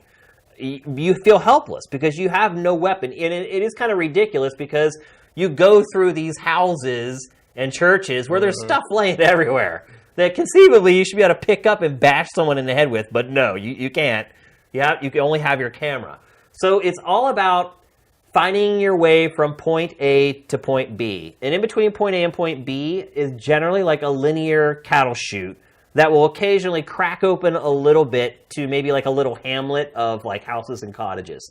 And right out of the gate, it tells you, it teaches you, like, you need to be in fear of anyone that you run into contact with. One, they'll kill you on sight. They hate you. They don't talk. They don't reason. You don't have any chance to talk your way out of anything. They see you, they kill you. So you know immediately to be fearful of anything that's moving around. And the other thing that you learn right away is that the game, you're not always supposed to be stealthy. So when I first started playing it, I was cowering in fear and like hiding in the shadows and walking in the grass. And you get to this certain part where there's an enemy that if it sees you, it kills you instantly. And so for the first like 4 or 5 times, I'm like trying to use stealth. I'm trying to skirt around the edge of the environment. I'm trying to find a way like through the house that's like right next to it. And as it turns out, you just have to gather up the guts and just run past the enemy. And this enemy is like 9 feet tall and has like a huge scythe, and you don't want to go anywhere near it because it's already killed you 3 times by chopping your balls off. So eventually you have to just gather up the guts to just run past it. And like that was a big breakthrough moment for me, but I also feel like it kind of broke the game. So you have a sprint and you have your light, and it is terrifying. Like you're running, you can see right now, you're seeing with like the night vision. That's as far as you can see in front of you. And so when you're running from some of these creatures, you're only seeing like 5 or 10 feet in front of you. And sometimes you end up running into a dead end. Because the level design is all linear, and it has like these places where it looks like a little alcove, but really you just end up getting trapped there and getting killed. So a lot of the fear is running away from the enemies while using this little camcorder light, while worrying that your battery is going to run out, while worrying that you're not going to be able to find another battery, and you're going to be stuck in the pitch black with no way to get out of it. So the first couple hours of this are really freaking intense, man. I mean, literally, like, bite your nails, like, inch forward an inch at the time type stuff. And then, once you have that first encounter where you learn that, one, you can run away, and then Pick up that shovel. Right. You can't. Once you have that one encounter where you learn that, one, you can run away, and 2, that sometimes you should run away, everything else just kind of crumbles a little bit. Because you realize you can outrun most of the enemies. And once you kind of get over the fear of it, and especially if it's not pitch black and you don't need to rely on your light, the fear kind of goes away. Because you're like, I know as long as I can stay on the path, I can eventually outrun most of the enemies in the game. And the other parts where they ask you to sort of use the stealth in the game, it's like you hide in a barrel, or you go, or there's like always houses or cottages along like the sides of the path. And so you can like open up a window, go in through the window, hide in a vanity inside the house, wait for them to leave, get out, open the window, and you can kind of just daisy chain the houses to get yourself through each sort of area. One thing I will say about this game is the audio in this game is incredible. It is some of the best audio I've ever heard in a horror game. The first night I played, I didn't start playing until 1 in the morning, and I was playing with headphones on, and I'm kind of just like inching through the woods, kind of scared still. I've just kind of figured everything out, and you just start hearing like this weird voice like praying to the devil, not to God or anything like that. Just basically like satanic, crazy, ritualistic chants. And it's like this foreboding, and then you don't see him because it's pitch black, and next thing you know, you're like 2 feet away from him, and it's too late, and he just kills you. That's sort of what happens in this game. And what I've discovered is like the more you start learning about the cult, once you meet back up with your wife, it doesn't take that long before you meet back up with her for the first time, and you start learning a little bit more. Like there's another faction of people who are against the crazy psychopaths who kind of help you. It just starts to fade, I guess is the best way to put it, and everything in general, because the gameplay, there aren't really any mechanics, and the ones that are there are kind of clunky. The writing is really stilted. You can tell it was written by someone that English is probably not their first language. So there's lots of like, I actually haven't played a game like this in a while where there are lines in the script that are just kind of offensive, and kind of getting back to the feminist frequency thing. Like she would have a field day with this game because some of the things that the men say to the women in this game just aren't really a part of lexicon in Western culture anymore. I guess maybe a good way to put it is there's a little bit of Eurojank in this game. There's just... But mostly in the script. Yeah, there's just like these weird tone-deaf moments where you're like, one, they probably would never say that. Two, definitely that's not something that someone should say to someone else. And it just little stuff like that. So not only is it like tonally the wrong thing, but it's also something that no one would ever say in English in America. Exactly. You can just tell. I kind of feel that way about Persona 5 at this point. Yeah, it's a little bit like that. But you know what? There's tone deaf stuff in Persona 5 as well. Yeah. No doubt about it. Oh, for sure. Lots of it, actually. That's why I thought of it. Yeah. It's like, that's a horrible thing to say. Also, you would never say it in that order. Yeah. In American English. But here's the thing. So the game is like $30. I would not spend $30. The game is only, I think, like 6 hours long, something like that. But I will also say that by the time I got to the end of the 6 hours, I was done with it. If it had stayed as intense as the first like hour and a half were, I don't know if I could have played it for 6 hours. Like that's how impacting the beginning of this game is. And that's one thing I would say, that those moments when you first start playing it are almost good enough to rationalize the $30, Matt. Like, it is really that intense. Like, when you first start finding your bearings and figuring out how the camera works, and you start rationing, because at first you just leave your camera on all the time, because you just aren't thinking, the battery's going to run out really quickly. And then it does. And then you have no light. And you're out in the middle of pitch black, and you're hearing these crazy voices talking, and these sound effects of something like slithering in the grass next to you. Like, it's really, really impactful. But I felt like the longer I played it, the more time I spent with it, the less impactful it got, and the less unique it got. It became more like a traditional horror adventure game as it went on, whereas at the beginning, I felt like it was something really unique and something different, although also still a nod to the first game in a lot of ways. So I'm disappointed in it. I really thought this was going to be something special. I prefer Resident Evil 7 over this a ton. There's just way more to do. It's way more involved, way more interesting, while you're still getting sort of this same survival element to it. So if I'm looking at like $30 for this, or $60 for Resident Evil 7, or even cheaper if you can find it on a discount, spend the extra money and get Resident Evil 7. It's really no contest. Resident Evil 7 is the running from crazy backwoods people game of choice for the year so far. Yeah, and see the thing, and Resident Evil kind of does the same thing this game does, where it loses steam the more you play it. It kind of strays away from that. But the best of Resident Evil 7 is way better than the best of Outlast 2. So there's no VR in this? No VR, no. Interesting. Yeah, it would make, man, I don't think people could play it in VR. Especially those first couple hours. I'm just telling you, man, like those first, like, 2 acts of this game are really freaking intense, man. Like literally some of the most scared I've ever been playing a video game. And that's why I say maybe... Seems like a good Humble Bundle option sometime. Yeah, and but you know what? If you're like someone like me who's really into horror games or horror movies, it's probably worth the $30. But that's a small group of people. Obviously we're talking to everybody here on GameFace, and so it's hard for me to recommend to everyone. I wish there was more stuff like this, to be honest with you. Like, a lot of the hide and seek in the game isn't, like, in the cornfields and stuff like that. You do hide underwater a good bit in the game, though, I'll say that much.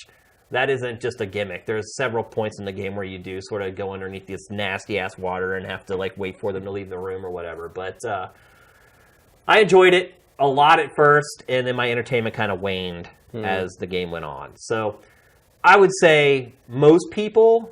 I'd buy it 15 or 20, something like that. Only purchase this if you're hardcore into horror games and horror movies. Otherwise, you can steer clear until there's a discount on the way. So that'll wrap it up. It's time for our trailer of the week. Obviously, we would have ran with Call of Duty World War II. That trailer was good, by the way. Yeah. They did a great job cutting that. Really exciting. But there is a game that came out this week that we really have not covered at all on GameFace. And we didn't really cover the first one either. And that's Dragon Quest Heroes 2 is coming out, or is out now, I believe. And we haven't really talked about it on the show. I think we had one other trailer of the week for it at one point. But we want to make sure that we put it on your radar so that you guys know that it is out there. And it is, I don't think, the Switch version doesn't come out for another 2 or 3 months, I think. And they canned the Vita version in the U.S. completely. There's a Vita version in Japan, they canned it here. So I think just the PS4 and PC? Is that coming out for PC? Yeah, the last one did. So yeah. So just PS4 and PC on the market. But here's the launch trailer. Get those questions in right now.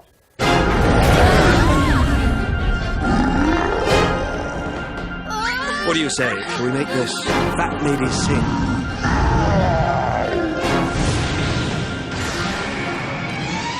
We knock one monster down and 100 more spring up in its place. Honestly, when will this war ever end? All right, let's go!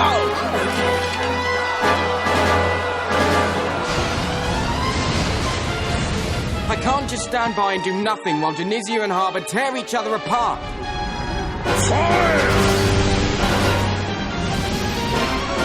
What on earth is happening to our world? These people are in danger. Let's do what we were trained to do. You're right. Hold on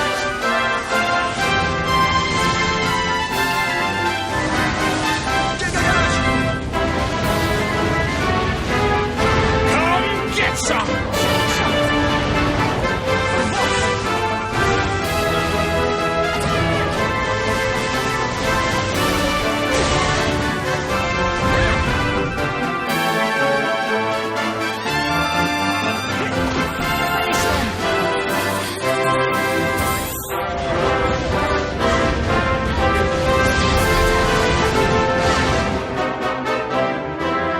Let's hit them so hard they never make war again. Well, that's just charming.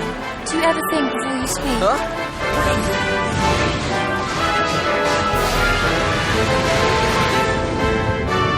Hold on! We can't be expected to fight a monster like that! Why can't he pick on someone his own size?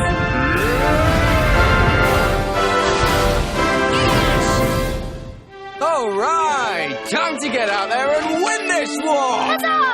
We march to victory! Yeah!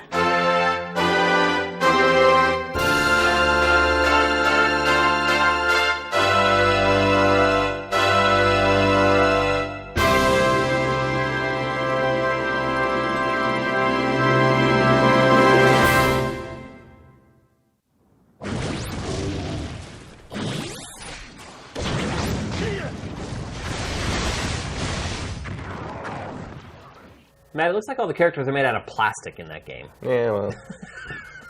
Should we match the English script to the lips? Yeah, that was really bad. Who needs to do that? I mean, look, a lot of Japanese games do that. They don't like reanimate the. Oh, they don't reanimate it, but faces. a lot of times you try to have the voice acting of the script kind of more At or least less try to match match. the movement of the at least like if they say like if the mouth moves once, you don't try to fit 4 words into it. Yeah.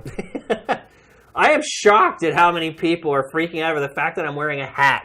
It's like I'm a different person because I'm wearing a hat. I actually wear hats all the time. I used to be a hat collector, in fact. But, I mean, it is a Stussy hat. Yeah. Which many have not seen in the wild for some years. Really? What do you mean? I don't know. People reacting is like, wow, where did he get that archaic relic thing? I don't know. What? Dude, Stussy's still huge. It's bigger now than it's ever been. I don't know what you people talking about. I'm actually a Stussy collector, believe it or not. I've been buying Stussy since like 1985. I think I may have one of the biggest collections in the United States. I don't know if I should be proud of that or not, but... All right, let's get to some questions. People think I lost a bet. Wearing a hat because I lost a bet. Here's one from J Reed Vic 7. What's up, man? Looking at this generation so far, would you say video games, as far as innovation and risk, peaked last generation? Feels like the risk is so high now that almost no one does much outside of by-the-number sequels and remasters. How would you grade this generation so far? Great question. I don't think it peaked last generation at all. I think stuff's great right now. You think it's innovative, though? I don't automatically associate innovative with great, so I don't care. I mean, that's a good point. Just because something is different doesn't mean it's good. I mean, there's not a whole lot that's innovative about Breath of the Wild, but that's a pretty great game. Yeah. There's not a whole lot that's innovative about Horizon Zero Dawn, but it's a pretty great game. It's like, you give me good games, I care more about that than doing something I've never seen before. I'll always take something innovative if it's done well, but that's not a requirement for me liking something. I think we're getting a lot of the innovation now via hardware. Yeah. I mean, with VR and Switch and stuff like that, and even the Wii U to an extent. I mean, I don't know what generation you want to place the Wii U in. I place it in this generation with the Switch just coming. But as far as game design and ideas, I agree with him. I think that innovation is completely stymied. I feel like we aren't seeing a lot of new ideas. I think they're playing it safe. I think the budgets are so big that they're forced to. But I also feel like with indie games, it's becoming exceedingly rare to see new ideas. Like Everything, I think, is one example of a game that's come out recently that's been interesting or at least a little different. But otherwise, it's like even with indie stuff, it's like a walking simulator or a side-scrolling platformer, or they just mash everything into one game. Yeah, but roguelike. But let me also, again, partly because I'm reading these old game magazines so much right now, but there's a letter to the editor in the March 1993 issue of Video Games Computer Entertainment in which a guy complains about how there's no innovation anymore, everything's totally unoriginal, nobody tells good stories in games anymore, not like those really good stories in Zelda 1 and Blaster Master. And it's just like, this is the eternal complaint of gaming. It's like everything's a sequel, everything's a clone, there's no innovation, and it's like it's always wrong. I mean, is it mostly like that? Yeah, but in 20 years, no one will remember that, and everyone will just remember that we were playing Bloodborne. Great games, yeah. You know, it's like because when you look, everyone forgets it's like 90% of what you could buy back in the golden age of video games was a bunch of Mario clone crap. No, you're right. Like, but we don't think about that. But that's still what we're getting. Because when in your head, when you think of the NES, you think of all the stuff that was on the NES Classic. Right. You're not thinking about like the dozens of other games that were released that were on there. Crap. Yeah. You know, the Simpsons games that were unplayable and all that stuff. I can't even think of any examples because they were all so bad. I'm paging these old game magazines. I'm reading these reviews of games I have not thought of in 25 years for good reason. Yeah, because they were bad. Because 90% of everything's crap. I mean, there's games from 5 years ago that I don't think about at all. Oh, yeah.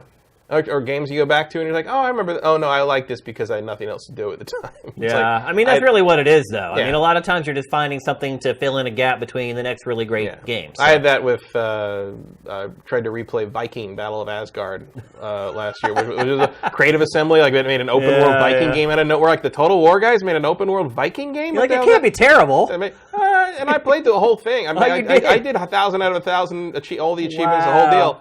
And I tried to play it again. I was like, wow, I must have had nothing to do that week. Because I don't know why I would ever play this again. Let's see. From Drunken Elvis. Is there any other kind of Elvis? Thus far, what are your most enjoyable gaming experiences of 2017? Zelda and Horizon. I think that's probably most people's answers. In terms of storytelling, I actually really did like What Remains of Edith Finch. Anything else earlier? I mean, I feel like I've taken equal but different amounts of enjoyment out of Zelda. I just started playing Horizon, so I can't talk about that yet. Persona and Mass Effect Andromeda. Those are the games that sort of stand out for me so far. And I've liked parts of all of them, but none of those games have I liked really necessarily a whole lot more than the others. Right. I also really liked Everything for just how weird it is. Yeah. Again, another example of like, is it innovative? Yes. Is it good because of that? I don't know, but I sure find it relaxing. Yeah. I don't know if I like games that elicit other feelings out of you other than terror or frustration. Yeah. I'm trying to think if there's anything else that I've really like kind of picked up. I mean, we're only through April right now, so yeah. But like we had a pretty packed Q1. Oh, it's been like the best Q1 ever, ever. Mm-hmm. Yeah, I think Horizon, Zelda, and Everything are kind of the standout moments. Justin Horman, always asking questions. Puyo Puyo Tetris seems to be getting decent reviews for the Switch. What Japanese-only games in the past do you wish you would have localized but never actually did and ended up coming over? Do you end up importing that game? This is going to make me sound like a broken record, but yes, the Yakuza games that take place in medieval Japan, which was I can't remember their names, but there's another one that either just came out or is coming, and that's not coming here either. I did actually import. I did import the last one, the PS4 one. And then the original one was a PS3 game when it took place in the old days. Yeah. On one of his TGS trips, our friend on Expo, Albert Iskander, remember him? Iskander. He brought me back a copy. He's in my fantasy football league, my LA league, so I still talk to him all the time. He brought me back a copy of that game out of nowhere. Oh, really? I was like, right. He's like, I know you love Yakuza, so I wanted to get the new one for you. He's a good guy. I knew it's not coming here. I was He's a like, good dude. so not a lot of people would do that. That's true. For me, Sin and Punishment on N64. I imported that. Yes, I did import it, and no, it was never released in the U.S. And I would also say... It did get a virtual console release, though. Right. And I would say that I was ultimately disappointed in the game. Yeah, it was one of the... There's been a lot of... There's a treasure phenomenon. Game. Every treasure game gets like this crazy hype to it, and Mischief Makers was another treasure N64 game. Shake, shake, shake, shake, shake, shake, shake, shake, shake, shake, shake. N64 games are really good at annoying sounds. They had cards. They had to reuse the sounds over and over.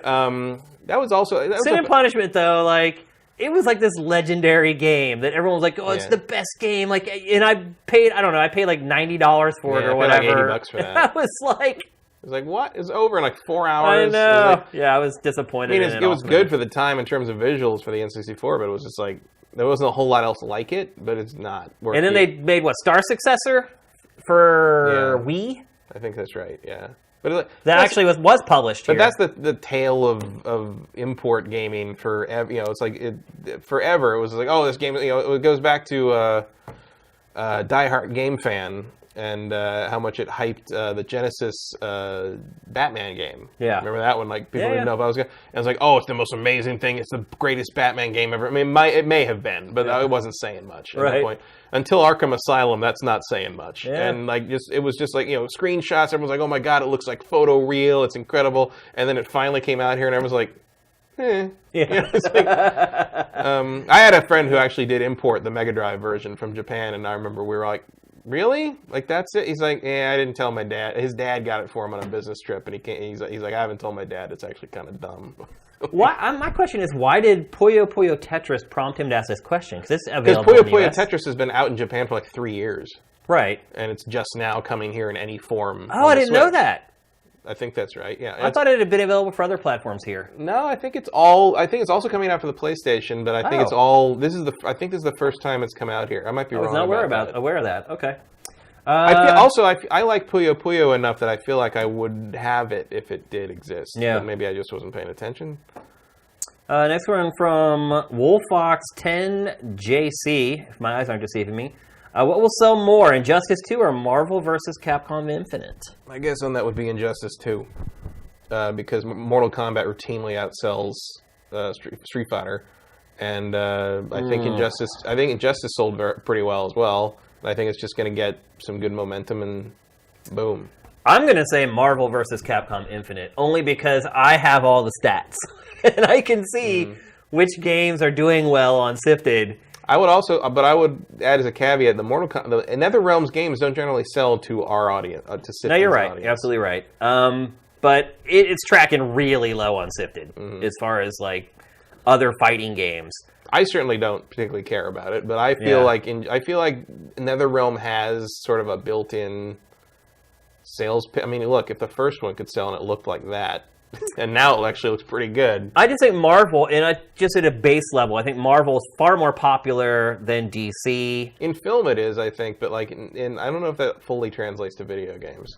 I just think people care more about the characters. And what you were talking about earlier about the DLC and them rolling out characters, maybe they do get the X-Men in the game eventually. No. I mean, maybe not, but... Maybe like years from now, if Fox magically decides to give them the license back, but I don't see that happening.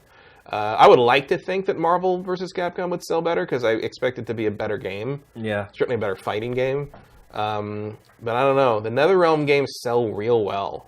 So, I don't know. I'm not quite willing to bet against NetherRealm yet, especially if Marvel is following the Street Fighter V template. Hippie2000, do you think there is any unknown AAA titles coming out this year? I think Capcom just announced today that it's working on... It has a big game, but it said it's coming before the end of March next year. Fiscal year. Yeah. I think Sony must have a couple things we don't know about. And I hope Microsoft does, because otherwise that's a real empty Scorpio launch. There has to be, yeah. I mean, there's definitely something coming from one of the big three that will be out before. I wouldn't even be surprised if Nintendo has a big game for Q4. Look, at this point, the big surprise game for Q4 is still Xenoblade 2. Yeah, they doubled down on that again. Yeah, I couldn't believe it, dude. I cannot believe that they went out on a limb and reaffirmed it yesterday for this year. When it's in my hand. How is that game done? How did they get that done? I mean, I hope it's true, because I love the first one, and I liked X, so I'll play this one, no question. But the idea that that's going to be here in English by the end of this year is, like, crazy to me. Kills with Kindness. Will either of you stream Star Trek Bridge Crew? That'd be a tough stream. You have to have 4 people, all with PlayStation VR. Well, you could do it online, I guess. I guess. Well, it would lose its impact, though. I know, but you want to see the people interacting together.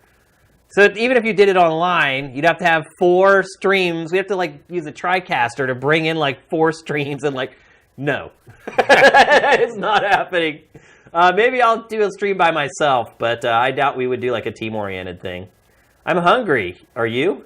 I am, in fact. Yeah, I haven't actually eaten anything today.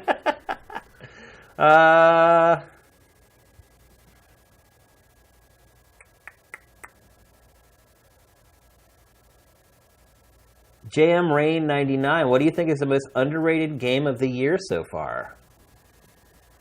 For me, it's easy. Mass Effect Andromeda. I think you guys already know that just by watching this show. For me, it's a no-brainer. Well, it's definitely not that. I don't know if I really would call anything tremendously underrated. I think everything's been pretty rated. Or overrated in some cases. There's been overrated, for sure. I mean... You've got a contingent of people that seem to think that Breath of the Wild is the first game to do anything, good or bad. Like I've seen threads created about that game that boggle my mind in terms of like, is Zelda the first game? Is Zelda the first game to make you try to find locations from a photo of it? And I'm like, no, like not even remotely close to like. I've done that in adventure games since the 90s. I don't know what you're talking about. I feel like, I don't know. No, I don't really have an answer for that. I mean, like maybe everything gets a little more hate than it should, but I feel like everything's kind of asking for it in a way by being what it is. Like everything is going to be that one way or the other. Yeah. And like when it comes down to it, even though I've probably played like 15 hours of it, when people's like, I don't think this is really a video game, I'm like, I think you might have a point there. Yeah. Like, you know, like it's hard to, nothing jumps to mind for underrated so far. I feel like people have been, credit's been when credit is due, and some people have gone a little overboard on other things. Okay, P2KA69, have you guys played the Prey demo? I have not. I started it up on the PS4, I think it was. No, I didn't. I couldn't find it on the PSN store. So I didn't play it. That's funny. When does that game come out? Like next week? Next week? Oh, I forgot to contact Bethesda about code. Are they giving out code? Oh, that's right. They probably won't. Are they still on there? We don't give any code out until the day it comes out? Well, at least I didn't miss the code send out. I'll just have to wait and I'll get it on day of or whatever. We'll definitely be talking about it next week, whether we just play the demo or I read a lot of version. impressions that said the PS4 version has really bad lag and latency input. Like Dishonored 2 had it too, I guess. I didn't play Dishonored 2 on PS4, but apparently it's really noticeable. And they said that it'll be fixed for the final retail, but of course Dishonored 2 is, and the condition it launched in has made people skeptical, so I guess we'll find out. So I don't know. I also saw a thread about the demo where someone had put a spoiler warning in it that said it's the first hour of the game, and about 15 minutes into that, a big spoiler for the game happens. I'm like, I don't think learning something from playing the game is not a spoiler. That's not what that means. Yep. All right, we'll answer one more. We're right up at our deadline here. Last one from Score Fear. Chances that Nintendo is working on VR or will be soon. Chances that what were? That Nintendo is working on VR or will be soon. I'd say it's decent chance they've got something in mind, but soon? No. Yeah. I don't think you'll see Nintendo do VR for 5 years. If that. Yeah. And even then, only if some miracle happens and it suddenly explodes. The Switch can't do it. It's simply not powerful enough to do VR. Even though that really cool experiment that kid did this week, I don't know if you saw that on Sifted, where a guy basically built like a Switch VR thing. Like a Google Cardboard style thing? Well, he had a mobile headset already, and that the Switch tablet fit in perfectly. Yeah, and so then he used The Legend of Zelda Ocarina of Time 3D to create, like, watch it. It's on Sifted. You can find it pretty easily. I mean, I can see all the props in the world of that guy, but Nintendo, the hardware just isn't there. So I think when the Switch successor comes out, or if they beef up the hardware of Switch, I think that's when you'll see Nintendo dabble into it, but not before then. Like, even with how well Zelda runs in handheld mode, it's still only 30 frames per second, and that's not good enough for a VR experience. Yep. We'll take one more because there's a really quick one. With Scorpio specs, would you rather have 4K 30 or 1080 60? That's from W. Matthew.